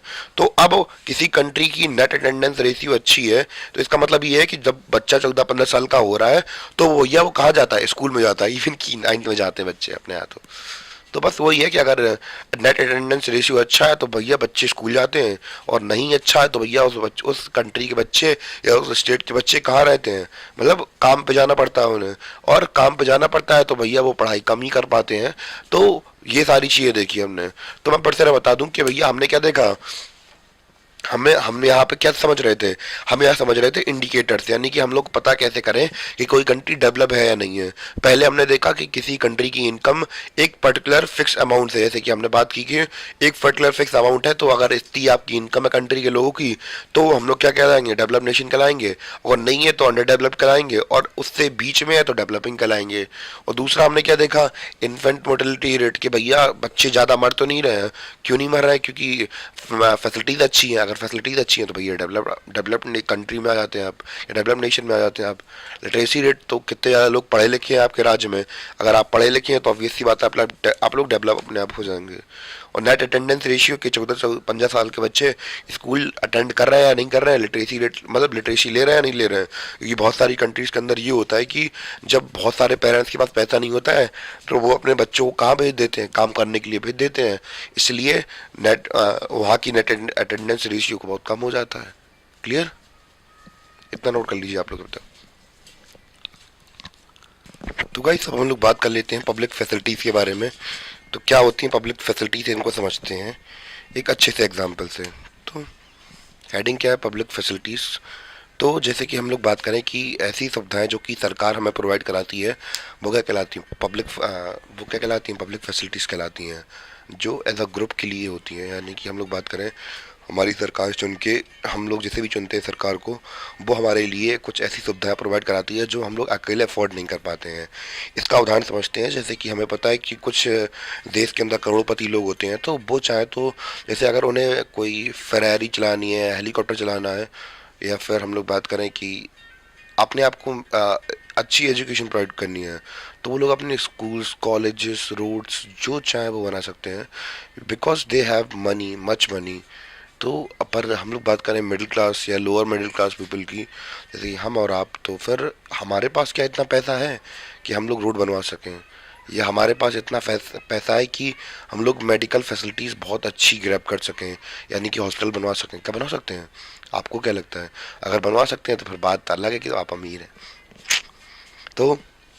तो हमने यही समझा कि पब्लिक फैसिलिटीज़ क्या हैं, ऐसी फैसिलिटीज़ जो कि गवर्नमेंट हमें प्रोवाइड करवाती है, क्योंकि हम लोग इतने अफोर्डेबल, मतलब अफोर्ड नहीं कर सकते उन चीज़ों को। तो हम लोग क्या करते हैं, ग्रुप के लिए गवर्नमेंट या कराती है, कुछ फैसिलिटीज़ अवेलेबल कराती है, वो पब्लिक फैसिलिटीज़ कराती हैं। तो बस वही ये डिटेल में लिखा हुआ है यहाँ पे, थोड़ा बहुत एलेबोरेट करके। The money in your pocket can not buy all the goods. तो गुड्स मतलब होता है सामान, और सर्विसेज तो पता ही है आपको। तो आपके पॉकेट में इतना पैसा तो भैया, भले ही हम लोग एक अच्छा अमाउंट ऑफ पैसा हमारे पास हो, फिर भी हम सारी चीज़ें नहीं खरीद सकते हैं। तो बस वही है कि अगर हमारे पास मनी, हमारे the money in your pocket, तो हमारी पॉकेट में इतना पैसा भी नहीं होता है कि हम लोग सब सामान को खरीद सकें या सर्विसेज को खरीद सकें जिनकी हमें ज़रूरत है अच्छे से रहने के लिए। लिव वेल, यानी कि मतलब रहने के लिए हमें अच्छी से ज़रूरत है, मतलब अच्छे से रहने के लिए। जैसे क्या, बेटर एजुकेशन मिले, बेटर हॉस्पिटल्स मिले, बेटर कॉलेजेस मिले, बेटर रोड्स मिले ट्रांसपोर्ट करने के लिए। तो ये सब क्या चीज़ें, आपको लगता है कि आप 50 किलोमीटर की रोड अपने आप बनवा सकते हैं अपने पैसों से, या अपने पैसों से स्कूल खुला सकते हैं? अगर नहीं तो भैया वो किसकी जिम्मेदारी होगी? गवर्नमेंट की जिम्मेदारी होगी। और वही चीज़ें क्या कहलाएंगी? पब्लिक फैसिलिटीज़ कराएंगी, कहलाएंगी। So income by itself is not a completely adequate indicator of material goods and services that citizens are able to use. तो अब केवल पर्सन के पास अगर वो 6,000 रुपये भी हैं, 6,000 रुपये भी अगर कमा रहा पर व्यक्ति, या 10,000 रुपये कमा रहा एक व्यक्ति, तब भी वो भैया रोड नहीं बनवा सकता, या स्कूल कॉलेजेस नहीं खुला सकता सबके लिए, या अपने लिए अकेले के जो भी जैसे चाहिए हो हमें, जैसे एजुकेशन चाहिए हो हमें, तो यूनिवर्सिटी नहीं खुलवा सकता। अगर कोई व्यक्ति अगर 2,000, 5, 3, 4 हज़ार रुपये भी कमा रहा, तो इसके लिए हमें क्या चाहिए पड़ता है? गवर्नमेंट हेल्प करती है, ठीक है। तो जैसे एग्जांपल की बात करें कि पॉल्यूशन फ्री इन्वायरमेंट की हम लोग बात करें, तो ये भी हम लोग अपने मन से नहीं कर सकते हैं, तो इसमें गवर्नमेंट के एफर्ट लगते हैं। अनएडल्ट्रेटेड मेडिसिन, जैसे हम लोग बात करें कि दवाओं के अंदर हम लोग बात करें कि मिलावट आती है, तो कुछ दवाओं के अंदर बहुत ज़्यादा मिलावट करने के बाद पता चलता है कि बहुत से लोग मर गए इस्तेमाल करने के बाद इस दवा को। तो अब अनएडल्ट्रेटेड मेडिसिन को प्रिवेंट करने के लिए हम लोग मीज़ा तो कर नहीं सकते हैं कि भैया दवाई देखी, ये दवाई में गलत गड़बड़, कुछ ऐसा कर नहीं सकते हैं भैया, जो मिला है खा लो। इवन की दिल्ली में भी कुछ दिनों पहले केस वगैरह आया था, कुछ उल्टा सीधा कुछ खा लिया था किसी ने, मेडिसिन वगैरह प्रिस्क्राइब कर दी थी, गलत दवाई खा ली थी, तो फिर वो मर गया था। तो और प्रिवेंशन ऑफ डिसीज, जैसे कि आपको पता है कोविड वगैरह हमारा अभी होके गया 2020 में, तो फिर हमें पता है कि उससे ज़्यादा काफ़ी सारी प्रॉब्लम्स होंगी। तो क्या आप अपनी मर्जी से दवाई बना सकते थे कोविड की? तो नहीं बना सकते, ऑब्वियसली बात है, जो अमीर होगा तो बना लेगा। अब कोई व्यक्ति जो सब्जी बेचता है, तो आपको लगता है कि वो रिसर्च करने बैठेगा कि कोविड की कौन सी मेडिसिन डालनी है, कौन से बैक्टीरिया डालने हैं इसमें, तो वो तो डेवलप नहीं कर सकता ना। तो जिम्मेदारी किसकी है? गवर्नमेंट की है। आई थिंक इतना क्लियर हो गया होगा, तो डेफिनेशन उतरा दूंगा। अभी ये डेफिनेशन नहीं है, ये केवल जो हम लोग डेफिनेशन को एलोबरेट करने वाले हैं उसके बारे में लिखा है कि पब्लिक फैसिलिटीज़ क्या होती हैं। क्लियर?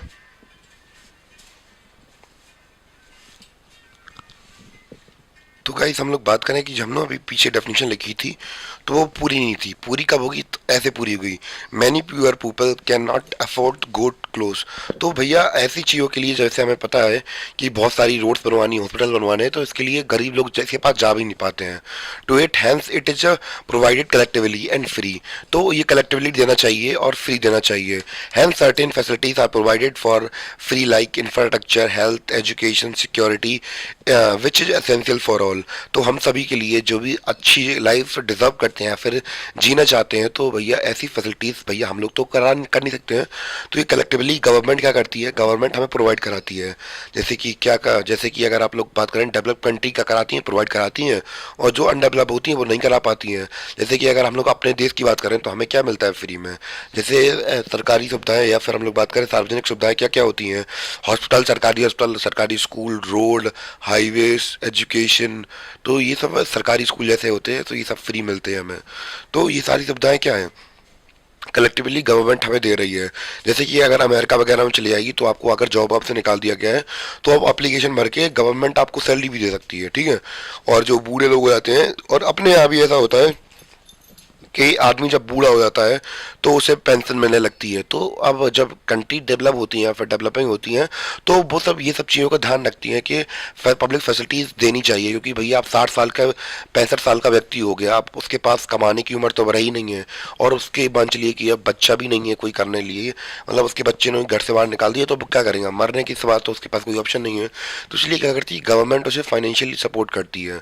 तो जो डेवलप नेशन होती हैं तो वो इन कामों में अच्छे होते हैं, सिक्योरिटी प्रोवाइड कराते हैं लोगों को। तो ये सारी चीज़ें होती हैं। क्लियर? जल्दी से नोट कर लीजिए इसको, इस मतलब ज्वेल डेफिनेशन को, फिर हम लोग कंबाइन कर देंगे, फिर अपना बस थोड़ा ही बहुत बचा है, ज़्यादा कुछ बचा भी नहीं है। तो गाइस हम लोग बात करने वाले हैं ह्यूमन डेवलपमेंट रिपोर्ट के बारे में। तो जैसे कि हम लोगों ने बात कर ही ली है कि क्या अलग अलग फैक्टर्स होते हैं, कि जैसे कि हम लोगों ने बात की इनकम एक फैक्टर होता है, दूसरा फैक्टर लिटरेसी रेट होता है, और हेल्थ भी देखी जाती है लोगों की। तो जैसे कि हमने देखा कि अलग अलग क्राइटेरिया होते हैं किसी भी कंट्री को डेवलप कहने के लिए या अनडेवलप करने के लिए। तो इसको लेकर जो हमारा यूएन सिक्योरिटी का यूएन है, तो यूनाइटेड नेशंस है, तो उसमें एक प्रोग्राम चलता है, आई मीन एक प्रोग्राम चलाया जाता है यूएनडीपी। इसका नाम क्या है, यूनाइटेड नेशन डेवलपमेंट प्रोग्राम। तो ये क्या एक प्रोग्राम है, इसमें ह्यूमन डेवलपमेंट रिपोर्ट निकाली जाती है। तो इसमें पैरामीटर क्या रखे जाते हैं, कि वही है कि किसी भी कंट्री की वो देखी जाती है कि कोई व्यक्ति की पर कैपिटा इनकम कितनी है, और डेवलपमेंट कैसा हो रहा है उसका। यानी कि हम लोग बात करें कि हेल्थ स्टेटस कैसा है, पर कैपिटा इनकम कैसी है, ठीक है। तो ये सारी चीज़ें देखी जाती हैं। एजुकेशन देखी जाती है कि एजुकेशन कितनी प्रोवाइड कराई जा रही है वहाँ पे। तो ये सारी चीज़ें हम लोग बात करें मायने रखती हैं, कि जब हम लोग बात करें कि जब ह्यूमन डेवलपमेंट रिपोर्ट आती है, तो अब ये रिपोर्ट क्यों आती है, कि दुनिया भर की अलग अलग कंट्रीज़ की जो रिपोर्ट्स हैं हम लोग बात करें, जो जैसे इंडिया हुआ, चाइना हुआ, जापान हुआ, तो कौन सी कंट्री कितना ज़्यादा अच्छा परफॉर्म कर रही है, कौन सा देश कितना ज़्यादा विकसित है, वो में एक तरीके से ओवरऑल आइडिया लग जाता है जब ये रिपोर्ट आती है हमारे पास। क्लियर? तो जल्दी से नोट कर लीजिए, यही है हमारी ह्यूमन डेवलपमेंट रिपोर्ट। तो गाइस ये हमारे कुछ कंट्रीज़ का डेटा, जैसे कि हम लोग बात करें कि लाइफ एक्सपेक्टेंसी, अब भैया स्कूलिंग के मामले में या फिर जीडीपी के मामले में अगर हम लोग वर्ल्ड से कंपैरिजन करते हैं, तो अब हम लोग बात करें कि यूएनडीपी के अकॉर्डिंग अलग अलग रिपोर्ट्स आती हैं। तो उसकी रिपोर्ट्स ये है 2023-2024 की। तो इसमें श्रीलंका का कंपैरिजन की है। तो हम लोग बात करें जो ह्यूमन डेवलपमेंट इंडेक्स है, इसको रैंक मिली है कितनी, 78। इंडिया ने बहुत नाक कटवा दिया है, 134 रैंक पे हम लोग। म्यांमार 144 पे है, पाकिस्तान 164 पे है, और नेपाल 146 पे है, और बांग्लादेश हमसे अच्छा कर रहा है, देखिए 129 पर है। क्योंकि हम लोग बात करें इसमें अलग अलग क्राइटेरिया लिया गया है, एजुकेशन, पैसे और लाइफ एक्सपेक्टेंसी। जैसे कि इंडिया की लाइफ एक्सपेक्टेंसी एवरेज लेवल पर 67 ईयर तक है, और हम लोग बात कर रहे हैं पड़ोसी की 66, और श्रीलंका की कितनी है, 76 है। और हम लोग बात करें कि स्कूलिंग वाला सीन हमें 6.5 तक देखने को मिलता है। तो ये डेटा भी हमने अपना कवर कर लिया।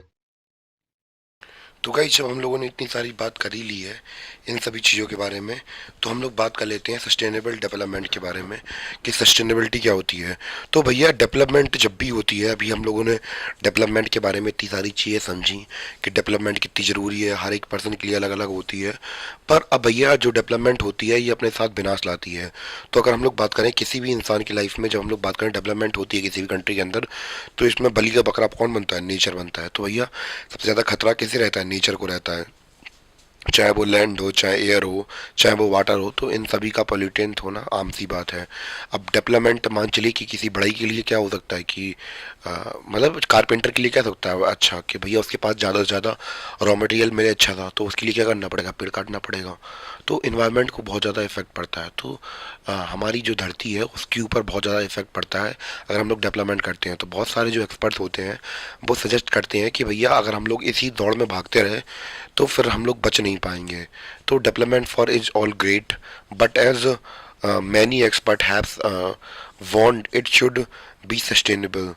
तो अब भैया हम लोग बात करें कि एक हिसाब से ही हमें डेवलपमेंट करनी चाहिए। अब जैसे कि आप लोगों ने सुना होगा कि बहुत सारी जगह पे एकदम से भूकंप आ जाता है या फिर वैली गिर जाती है। जैसे आप लोगों ने उत्तराखंड के बारे में सुना होगा, केदारनाथ के बारे में सुना होगा कि वैली पर बोझ बढ़ रहा है धीमे धीमे। तो वहाँ पर भी बहुत सारी प्रॉब्लम जनरेट हो रही हैं। तो अब ऐसी चीज़ें अलग अलग जगह देखने को मिलती हैं कि हम जब किसी भी चीज़ को ओवर एक्सप्लॉइट करते हैं या फिर ज़्यादा डेवलप करने की कोशिश करते हैं तो फिर क्या होता है कि सारी चीज़ें ख़त्म हो जाती हैं। जैसे कि एक तरीके से एग्जाम्पल की वजह से समझाता हूँ कि तो आप लोग बताइए, जंगल ज़्यादा डेवलप होता है या एक मेगा सिटी बहुत डेवलप होती है? तो ऑब्वियस सी बात है, मेगा सिटी डेवलप होती है। पर मेगा सिटी डेवलप करने के लिए आपको रोड चाहिए पड़ेंगी। रोड्स बनाने के लिए आपको जब पेड़ काटने पड़ेंगे, घर बनाने, और उसमें घर भी होने चाहिए, बड़ी बड़ी अपार्टमेंट्स होने चाहिए, बिल्डिंग्स होने चाहिए। इनके लिए जगह कहाँ से आएगी? जगह तो वही है ना, क्योंकि अब हम लोग बात करें सीमेंट वगैरह डालना पड़ेगा सब जगह पे। और जितनी रोड्स लैंड हम लोग बात करें, पूरा शहर बनेगा, पूरा पूरा किससे बनेगा? सीमेंट से बनेगा। तो ग्राउंड वाटर ऑब्जॉर्ब करने की क्षमता ही नहीं बचेगी ज़मीन के अंदर। तो जितना भी पानी गिरेगा तो बस वो सीमेंट से थ्रू नदियों में बह जाएगा, ग्राउंड वाटर में अपने मतलब जा ही नहीं पाएगा। और पेड़ तो फिर उगने बहुत मुश्किल है। आप भैया आप भले ही चाहे जितना कह लीजिए, तो घर के अंदर बालकनी लगाने से अ, हमें सांस लेने पर पर्याप्त इतनी ऊर्जा नहीं मिलती कि आप लोग 2 पेड़ लगा लिए छतरी में तो उससे काम हो गया। उसके लिए बहुत सारे एफर्ट्स करने पड़ते हैं, जंगल के जंगल लगाने पड़ते हैं, तब जाके इतनी ऑक्सीजन बनती है कि इंसान उनको पाल सके। तो धीमे धीमे समस्या हो जाएंगी बहुत ज़्यादा कस के। तो इसलिए जो हमारे एक्सपर्ट हैं वो हमें समझा रहे हैं कि भैया अभी ये समझदारी का समय है, समझ जाओ भी तो बढ़िया है। तो अगर डेवलपमेंट करो तो इन्वायरमेंट या फिर नेचर को देख के करो। अगर तुम नेचर को देख के नहीं करोगे तो प्रॉब्लम हो जाएगी आगे चल के, ठीक है। जैसे हम लोग बात करें ग्राउंड वाटर, एग्जाम्पल हम लोग ग्राउंड वाटर से समझते हैं,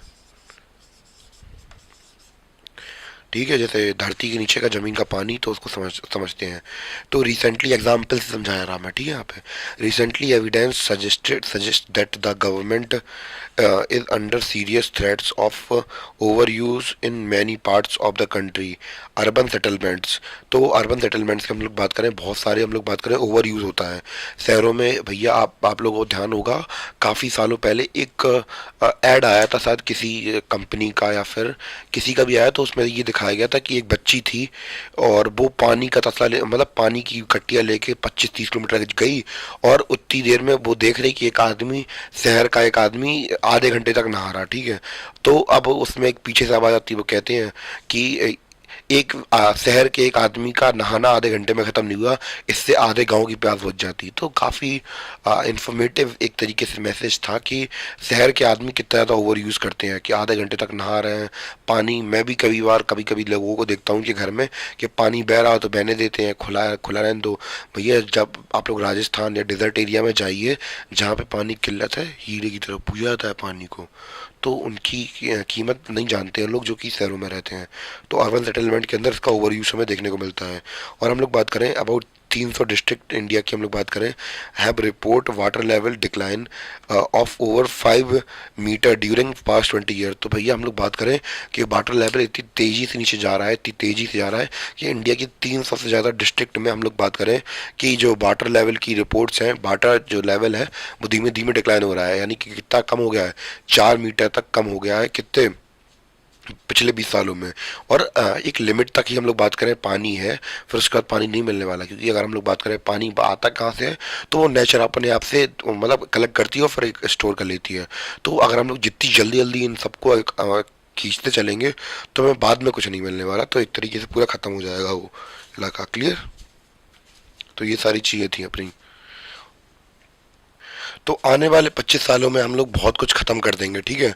अगर हम लोग अपने रिसोर्सेज को इसी तरह इस्तेमाल करते रहे, उनकी अहमियत नहीं समझी और उन्हें ऐसे ही वेस्ट करते रहे, तो ऐसे ही चल के हमारा जो जितना पानी बचा है वो धीमे धीमे खत्म हो जाएगा। और हम लोग बात करें ओवर यूज कहाँ होता है ग्राउंड वाटर का, वो हमें ज़्यादा से ज़्यादा मतलब ओवर यूज तो सब जगह देखने को मिलता है, पर पर्टिकुलरली कुछ ज़्यादा जगह वेस्ट किया जाता है। तो जैसे कि हम लोग बात करें पंजाब इरीगेशन वाले क्षेत्र में बहुत ज़्यादा पानी लगता है, लिटरली बहुत ज़्यादा ग्राउंड वाटर का इस्तेमाल किया जाता है। जैसे पंजाब हुआ या फिर वेस्टर्न यूपी हुआ, और हार्ड रैक प्लेट्यू एरियाज हुए कहाँ के, सेंट्रल और साउथ इंडिया के, और कुछ कोस्टल एरियाज में पानी का बहुत ज़्यादा इस्तेमाल किया जाता है। तो यहाँ पे हम लोग बात करें, और अर्बन सेटलमेंट, तो सबसे ज़्यादा तो यहीं पे होता है। यानी कि भैया सुबह नहाने भी जाएंगे तो 5 बाल्टी पानी होने चाहिए, और अगर आपको पता हो 5 बाल्टी पानी अप्रोक्स 25 लोगों के लिए 5 दिन का पानी हो जाएगा वो। पर व्यक्ति क्या करता है, फालतू में पानी डालता है और उसे इस्तेमाल मतलब वेस्ट कर देता है। इससे बढ़िया वो क्या करे कि जैसे ही नहाए पानी को, और उस पानी को कैसे भी करके नीचे टैंक में या कैसे भी करके स्टोर कर ले और वॉशरूम का लिए इस्तेमाल कर ले, तो कहीं ना कहीं तो इस्तेमाल हो जाएगा। या फिर हम लोग बात करें पेड़ों में पानी डाल दे, वही जो इस्तेमाल नहाने के लिए इस्तेमाल हुआ, तो पेड़ों को भी थोड़ी बहुत ग्रोथ मिल जाएगी। पर हम लोग बात करें ऐसा नहीं करता व्यक्ति, वो अब सोचता है कौन चक्कर में पड़े, फालतू का पानी जा रहा है। तो भैया उनसे पूछिए जो लोग परेशान होते हैं, पानी भरने के लिए 25-25 30-30 किलोमीटर दूर जाना पड़ता है जिन्हें। और ऐसा नहीं है कि सब लोग काम नहीं कर रहे हैं, रेन वाटर हार्वेस्टिंग के तरीके भी अपनाए जाते हैं, और बहुत सारे हम लोग बात करें इंडिया के अंदर भी बहुत सारे लोग इसको लेकर काम कर रहे हैं। पर प्रॉब्लम्स तो खैर सब जगह हैं ही, अभी भी यही कंडीशन है कि ज़्यादा कुछ कंडीशन सही नहीं है, अभी भी कंडीशन दिन पे दिन बदतर होती ही जा रही है। तो गाइस हम लोग आज बात करेंगे अब क्रूड ऑयल रिजर्व्स के बारे में। यानी कि जैसे कि हम लोगों ने बात की, क्रूड ऑयल एक बहुत ज़्यादा इम्पोर्टेंट एस्पेक्ट बन जाता है। तो कौन सी कंट्री के पास कितना रिजर्व रखे हुए हैं, यानी कि इतने बैरल्स में ये लोग रखे हुए हैं कि आगे चल के दिक्कत ना हो। तो जो मिडल ईस्ट है, तो इनके पास 836 थाउजेंड मिलियन बैरल्स रखे हुए हैं। और इनके पास कम से कम कितने साल तक के लिए चल सकता है, 70 साल तक। यूनाइटेड स्टेट ऑफ अमेरिका पास कितना है, 69 है, 10.5 साल तक चल सकता है। और टोटल वर्ल्ड में हम लोग बात करें कितना है, 1732, और ये कितने साल तक चल सकता है, 47 साल तक। ठीक है, उम्मीद है कि आपको समझ में आ गया हो ये जो डेटा है। तो गाइस हम लोग बात करें दूसरी हमारे साथ प्रॉब्लम क्या है, कि डेवलपमेंट के तहत हम लोग बहुत ज़्यादा क्रूड ऑयल का इस्तेमाल कर रहे हैं। तो क्रूड ऑयल हम लोग बात करें क्या होता है और कैसे बनता है, इसके बारे में बात कर लेते हैं। तो एक्चुअली ये हमें ज़मीन से प्राप्त होता है, और जब लाखों सालों तक जो फॉसल्स, या फिर हम लोग बात करें करोड़ों सालों पहले जब जीव थे, उनकी डेड बॉडी जब करोड़ों साल तक नीचे दबी रही प्रेशर के कारण, तो उससे क्रूड ऑयल बनता है। तो यानी कि बहुत लिमिटेड अमाउंट में क्रूड ऑयल दुनिया में है। और हम लोग बात करें बहुत कम कम जगह पर ही ये पाया जाता है, और बहुत कम कंट्रीज के पास में इनके रिजर्व्स है। ऐसा नहीं है कि इंडिया के पास में है इतनी ज़्यादा अमाउंट में, सबके पास थोड़ा थोड़ा है, ठीक है। तो बहुत कम पाया जाता है। और तो हम लोग बात करें कि the reserves would last only 15 years for the world, यानी कि 50 सालों तक के लिए बचे ही हैं हमारे जो बात करें oil. How ever different country face different situation. तो हर कंट्रीज के लिए क्रूड ऑयल को लेकर अलग अलग समस्याएं हैं। Countries like India depend on importing oil from abroad because they don't have enough stocks to their own. If the price of oil increase this become a burden of for everyone. तो अगर हम लोग बात करें economy के अंदर crude oil की क्या इंपॉर्टेंस है, तो भैया जब आपको ध्यान होगा टाइम पीरियड जब रशिया यूक्रेन वॉर हुई थी, तो उस समय पर हम लोग बात करें क्रूड ऑयल की वजह से हम लोग बात करें पूरी इकोनॉमी हिल जाती है पूरी पूरी।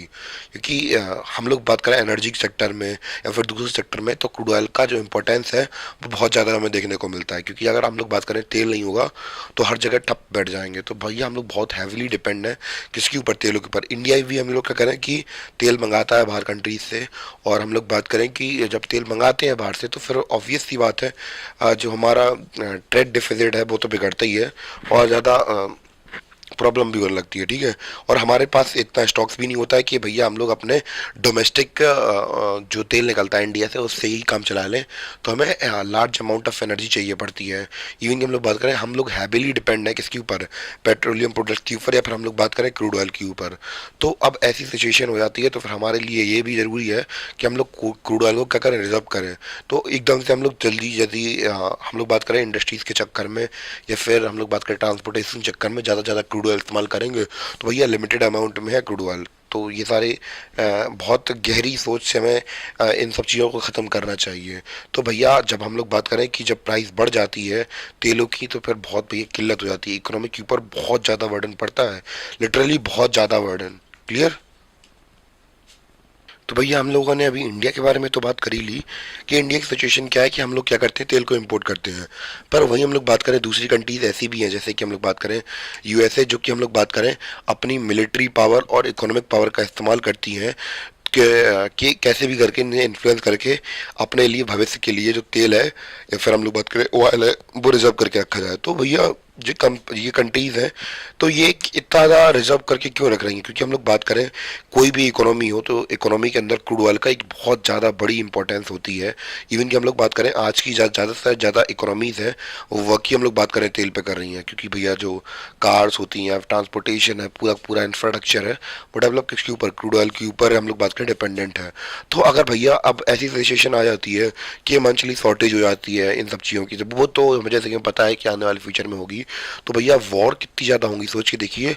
लड़ाइयाँ अब केवल आइडियोलॉजी की नहीं होती हैं, रिसोर्सेज के लिए भी तो लड़ाई होंगी ना, क्योंकि रिसोर्सेज हैं बहुत ज़्यादा लिमिटेड। अब जब लिमिटेड रिसोर्सेज हैं तो फिर उनके लिए लड़ाई भी तो फिर होगी ही होगी, ऑब्वियस सी बात है। और हम लोग बात करें कि आने वाले समय में क्या हो रहा है कि जो हम लोग बात करें क्वेश्चन उठ रहे हैं सस्टेनेबिलिटी पर, डेवलपमेंट की, कि भैया हम लोग बात करें अगर हम लोग सस्टेनेबिलिटी के ऊपर नहीं चलेंगे, डेवलपमेंट को सस्टेनेबल तरीके से नहीं चलाएंगे तो भैया हमारे साथ क्या हो जाएंगी, many fundamental new issue emerge करके आएंगे। हम लोग बात करें जो कि हम लोग बात करें नेचर में बहुत इशूज निकल के आएंगे जब लोग डेवलपमेंट कर रहे होंगे। तो जैसे कि अगर हम लोग बात करें कि जैसे कि हमने पहले बात भी की थी कि कहीं पे रोड बना दिए तो वो सबके लिए डेवलपमेंट होगा, पर लिटरली क्या वो डेवलपमेंट होगा? तो अगर हम लोग नेचर के पर्सपेक्टिव से देखेंगे तो नहीं होगा। तो अब डेवलपमेंट हम लोग दूसरे के लिए कर तो रहे हैं पर नेचर के पर्सपेक्टिव से तो खराब हो जाएगा। तो नेचर से रिलेटेड इशू काफ़ी ज़्यादा देखने को मिलते हैं। जैसे अब मान लीजिए कि हम लोग हैवली डिपेंडेंट किसके ऊपर, क्रूड ऑयल के ऊपर। तो क्रूड ऑयल भी क्या है, नेचर का पार्ट है। तो हम जब जब बहुत ज़्यादा अमाउंट पे उसे एक्सपेक्ट करेंगे तो उसके ऊपर भी तो प्रॉब्लम पड़ने लगेगी। तो अब इन सब चीज़ों का सामना करने के लिए हमें क्या करना चाहिए, सस्टेनेबल डेवलपमेंट का तरीका इस्तेमाल करना चाहिए, ना कि हफ्सी बन के पूरा जो माल पानी बचा है दुनिया में उसे लूट लेना चाहिए। तो ये अब हमें शोभा नहीं देता कि हम सब कुछ लूट लें। आने वाली पीढ़ियों के लिए भी तो कुछ छोड़ो भाई साहब। तो इतनी देर की वार्ता से हम लोग क्या समझे, हम लोग यही समझे कि जो नेचुरल रिसोर्सेज हैं तो भैया इनका अगर हम लोग ज़्यादा इस्तेमाल करेंगे तो फिर दिक्कत हो जाएगी, क्योंकि भैया इनको जो हम लोग बात करें कि उभारता कौन है, तो जो नेचुरल रिसोर्सेज होते हैं तो रिप्लेनिश होते हैं नेचर के द्वारा, यानी कि हम लोग बात करें फुलफिल होते हैं नेचर के द्वारा। जैसे कि हम लोग बात करें क्रूड ऑयल हुआ या फिर कोयला हुआ, तो भैया अब कोयला हम लोग बात करें करोड़ों साल पहले जब जंगल जले होंगे और नीचे उनसे पेड़ दब गए होंगे, जले जलाए पेड़, तो कार्बन बन गया। अब भैया आप दोबारा से कौन, हम लोग तो ऐसा नहीं कि डालें और करोड़ साल तक वेट करें कि भैया कोयला कब बनना, कोयला कब बनना, तो ये सब तो हम लोग करने वाले हैं नहीं है। तो इसलिए हम लोग बात करें तो अब जब ये हमारा इम्पोर्टेंट हो जाता है कि भैया जो नेचुरल चीज़ें होती हैं जो भी हम लोग डेवलपमेंट के लिए इस्तेमाल कर रहे हैं तो उनको रीफर्निश भी कौन कर रहा है, रीफर्निश भी कौन कर, प्लेनिश कौन कर रहा है, तो वो नेचर कर रही है। तो अब लोग हम लोग बात करें कि समय के साथ साथ अगर हम लोग इन चीज़ों पर ध्यान नहीं देंगे तो ये बहुत ज़्यादा मतलब दुखदाई बन जाएंगी। Overuse cause them to perish, यानी कि खत्म होने के योग हो जाएंगी अगर हम लोग ज़्यादा से ज़्यादा इस्तेमाल करेंगे, क्योंकि उनका बनना बहुत ग्रेजुअल प्रोसेस है, यानी कि धीमे प्रोसेस है। और हम लोग उन्हें यूज़ अगर बहुत रेपिडली करेंगे और जो उनका ग्रोथ है वो बहुत धीमे धीमे होगा तो ऑब्वियस सी बात है वो एक समय पर बाद खत्म हो जाएंगे। ठीक है, sustainability and survival will be under threat और put growth and development under peril. तो भैया हम लोग बात करें कि सस्टेनेबिलिटी और सर्वाइवल पर हमारे थ्रेट उठने लगेगा कि हम लोग जी भी पाएंगे या नहीं जी पाएंगे, क्योंकि अगर हम लोग बात करें नेचर ही खतरे में पड़ गई तो हम लोग तो नहीं रह पाएंगे भैया। तो यही ऑब्वियस सी बात है, यही है कि भैया अगर हम लोग ज़्यादा ओवर यूज़ करेंगे तो सस्टेनेबिलिटी पर खतरा बनेगा और सर्वाइवल की पर भी बनेगा।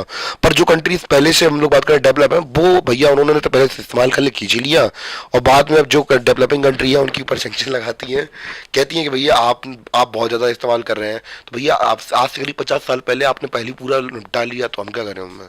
तो ये सारी चीज़ें देखने को मिलती हैं हमें। तो गाइस अब हम लोग आ चुके हैं अपने चैप्टर की अंत की ओर, और ये रहा हमारा फाइनल थॉट। तो हम लोग बात करें कि चाहे हम लोग बात करें कि consequences of environmental degradation do not respect national और स्टेट बाउंड्रीज। तो भैया अगर हम लोग बात करें प्रकृति जब अपनी आपदा दिखाती है, जैसे हम लोग बात करें समुद्र है, तो जब बाढ़ आती है तो वो ये तो नहीं पूछती कि हम बिहार में बह रहे हैं या पाकिस्तान में बह रहे हैं या फिर यूएई में बह रहे हैं। तो बाढ़ होती है, वो किसी भी बाउंड्री की हम लोग बात करें कि वो ये नहीं देखती कि हम कहाँ पे बह रहे हैं कहाँ पे नहीं बह रहे हैं। अब भूकंप आता है तो वो ये थोड़ा ना कहता कि हम जापान को तबाह कर देंगे और नेपाल में तबाही नहीं करेंगे। तो ऐसा तो होता नहीं है। तो जो इकोनॉमिक डिग्रेडेशन होता है इसकी कोई बाउंड्री नहीं होती है। अगर हम लोग बात करें कि एक कंट्री से अगर तेल खत्म हो गया, मतलब यूएई से तेल खत्म हो गया पूरा, तो उसका इम्पैक्ट केवल वहाँ पे नहीं दिखेगा, पूरे वर्ल्ड में देखने को मिलेगा। और हम लोग बात करें कुछ भी चीज़ होती है तो सब इंटरलिंक्ड होता है। तो अगर एक चीज़ वहाँ पे खत्म हो रही तो उसका इफेक्ट में पूरे वर्ल्ड लेवल पर दिखाई देता है। ठीक है, अब हमारी इकोनॉमी फ्लक्चुएट हो जाती है अगर जो ऑयल के प्राइसेस ऊपर नीचे होते हैं, तो फिर हम लोग बात करें पूरी दुनिया में इन चीज़ों का असर दिखता है। This issue is no longer region और नेशन स्पेसिफिक, यानी कि अब ये वैश्विक तौर पर बन चुका है। हर एक कंट्री की जिम्मेदारी है कि अपने एनवायरनमेंट को बचा के रखे। और डेवलपमेंट, क्योंकि हमें पता है डेवलपमेंट और हम लोग बात करें कि नेचर आपस में टकराते हैं, क्योंकि भैया जो हर व्यक्ति चाहता है डेवलपमेंट हो उसका, और डेवलपमेंट होगा तो फिर नेचुरल डिग्रेडेशन ऑब्वियसली होगा, एनवायरमेंटल डिग्रेडेशन होगा ही होगा।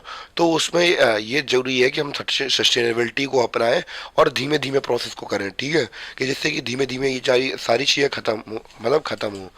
ठीक है, तो ऐसे करके हम लोग सीन को अच्छा बना सकते हैं। अवर फ्यूचर लिंक टुगेदर, तो भैया हम लोग चाहे इंडियन हो, चाहे पाकिस्तानी हो, चाहे यूएसए के पब्लिक हो, तो पूरी दुनिया भर के जितने भी इंसान हैं, हम सभी का जो फ्यूचर है वो लिंक्ड है एक दूसरे से। ठीक है, in general the question of development और progress is perennial, at least at all times as a member of society and as an individual we need to ask. जब हम लोग अगर आप इंडिविजुअल लेवल पर या फिर सोसाइटी के बेसिस पे हमें ये सोचना चाहिए, जब हम लोग बहुत सारे रिसोर्सेज को बहुत ज़्यादा वेस्ट कर रहे हैं या अनयूज मतलब बहुत ज़्यादा एक्सप्लॉइट कर रहे हैं, तो अब भैया हम लोग को ये जानना चाहिए अपने मन से, या अपने मन से सवाल पूछना चाहिए खुद से कि हम लोग जाना क्या चाहते हैं, where we want to go, where what we wish to become, यानी कि क्या बनना चाहते हैं। ऐसा तो नहीं कि हम लोग अमीर देश बनना चाहते हैं या हम लोग बहुत खुशी देश बनना चाहते हैं, ये हम लोग के ऊपर डिपेंड करता है कि हम लोग क्या चाहते हैं। ठीक है, और व्हाट आर अवर गोल्स, हम लोग को गोल्स है क्या यार। तो ये चीज़ हम लोगों को जब हम लोग पूछेंगे तो फिर इससे हमारा माइंड क्लियर होगा कि हम लोग बनना क्या चाहते हैं, हम क्या करना चाहते हैं इतने सारे रिसोर्सेज का, इतनी सारे डेवलपमेंट का। क्योंकि अगर दुनिया ही नहीं बचेगी तो डेवलपमेंट का धरी धरी क्या कर रहा है, कुछ नहीं कर पाओगे तुम। जब सांस लेने के लिए हवा नहीं होगी तो रोड क्या तुम गुम्मे चटाने के लिए करोगे क्या, तो वो तो वैसे ही खत्म हो जाएगी। और इसी के साथ जो हमारा टॉपिक है वो हो जाता है ख़त्म, क्योंकि हमें सस्टेनेबल डेवलपमेंट करनी है और एक अच्छी तरीके से मेंटेन करके चलनी है डेवलपमेंट को एक लिमिटेड मात्रा में, क्योंकि अगर ज़्यादा करेंगे तो हम लोग नेचर को एक्सप्लॉइट कर देंगे। और इसके बाद मैं अब थोड़े पीडीएफ फॉर्म में जो क्वेश्चन आंसर है इस चैप्टर के वो और करा दूँ एनसीईआरटी वाले, तो फिर इसके साथ अपने चैप्टर ख़त्म हो जाएगा। क्लियर। तो गाइस हम लोग अब थोड़ी बहुत एक्सरसाइज और क्वेश्चन आंसर की ओर बढ़ चलते हैं। तो पहला एक्सरसाइज का हमारा क्वेश्चन क्या है, development of a country can generally be determined by, तो कैन से पता चलता है, ऑल ऑफ द अबव से पता चलता है, यानी कि per capita income, average literacy rate, health status of people. दूसरा क्वेश्चन कह रहा है कि which of the following neighbouring countries has better performance in human development than India. तो हमने देखा था कि ह्यूमन डेवलपमेंट के पर्सपेक्टिव से हमसे ज़्यादा एडवांस कौन था, श्रीलंका। तीसरा क्वेश्चन लिखा है कि assume there are 4 families in country, the average per capita income of these families 5000 3 की है कितनी 4000 7000 टर्न 3000 4000 7000 तो टोटल इनकम कितनी हो जाएगी। तो टोटल इनकम हमसे पूछ रहा है कि what would be the 4 family income. 3 families की इनकम दे दी है, हमें चौथी फैमिलीज की इनकम पूछ रहे हैं। तो और पर कैपिटा इनकम हमें 5000 दे दी है, ठीक है। तो बस फॉर्मूला लगा के रख देंगे। 4 एवरेज का निकाल, एवरेज का फॉर्मूला आपको पता ही है। इतने मतलब जितने वैल्यू होती है, जितने लोग होते हैं पार्टिसिपेट होते हैं, डिवाइड कर देते हैं। 4 फैमिली के बारे में पूछा क्या, तो 4 से डिवाइड कर दिया यहाँ पे।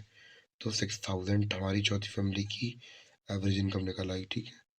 क्वेश्चन नंबर 4 हमसे क्या कह रहा है, what is the main criteria used by the World Bank in classifying different countries, what are the limitations of this criteria if any. World Bank के user The World Bank uses the per capita income to classify different countries. Per capita income is calculated by dividing total income of the country by the population of the country.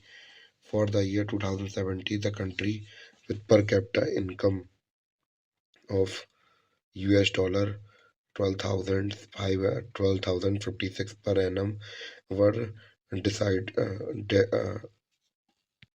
declared rich countries, and countries with per capita income US dollar 955 or less are called low income countries. Limitation of criteria are other important factor including literacy rate, यानी कि income के सिवाय दूसरी चीज़ें भी जरूरी होती हैं। जैसे लिमिटेशन यही है कि जैसे हम लोग बात करें literacy rate, infant mortality rate और हेल्थ केयर और इन सब चीज़ों को पर ध्यान देना, ठीक है।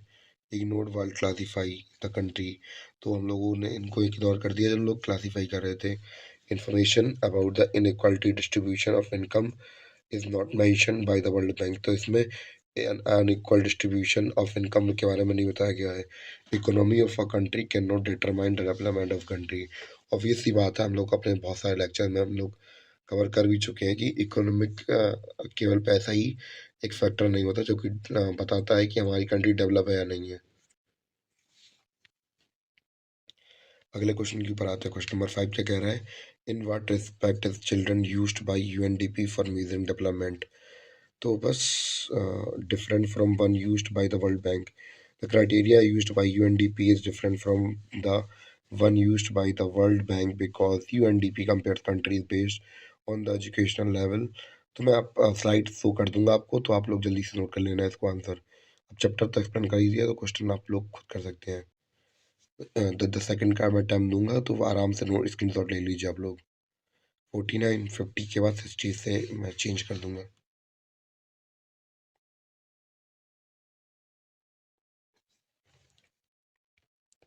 जल्दी से स्क्रीन शॉट ले लीजिए। क्वेश्चन नंबर 7 का 10 सेकंड का टाइम है।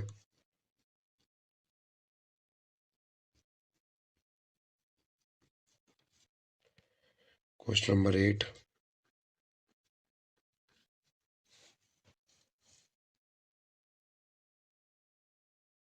क्वेश्चन नंबर 9,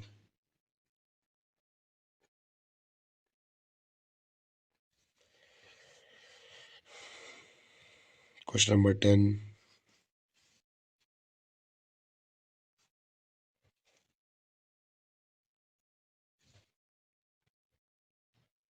क्वेश्चन नंबर 11 और ये रहा हमारा क्वेश्चन नंबर 12।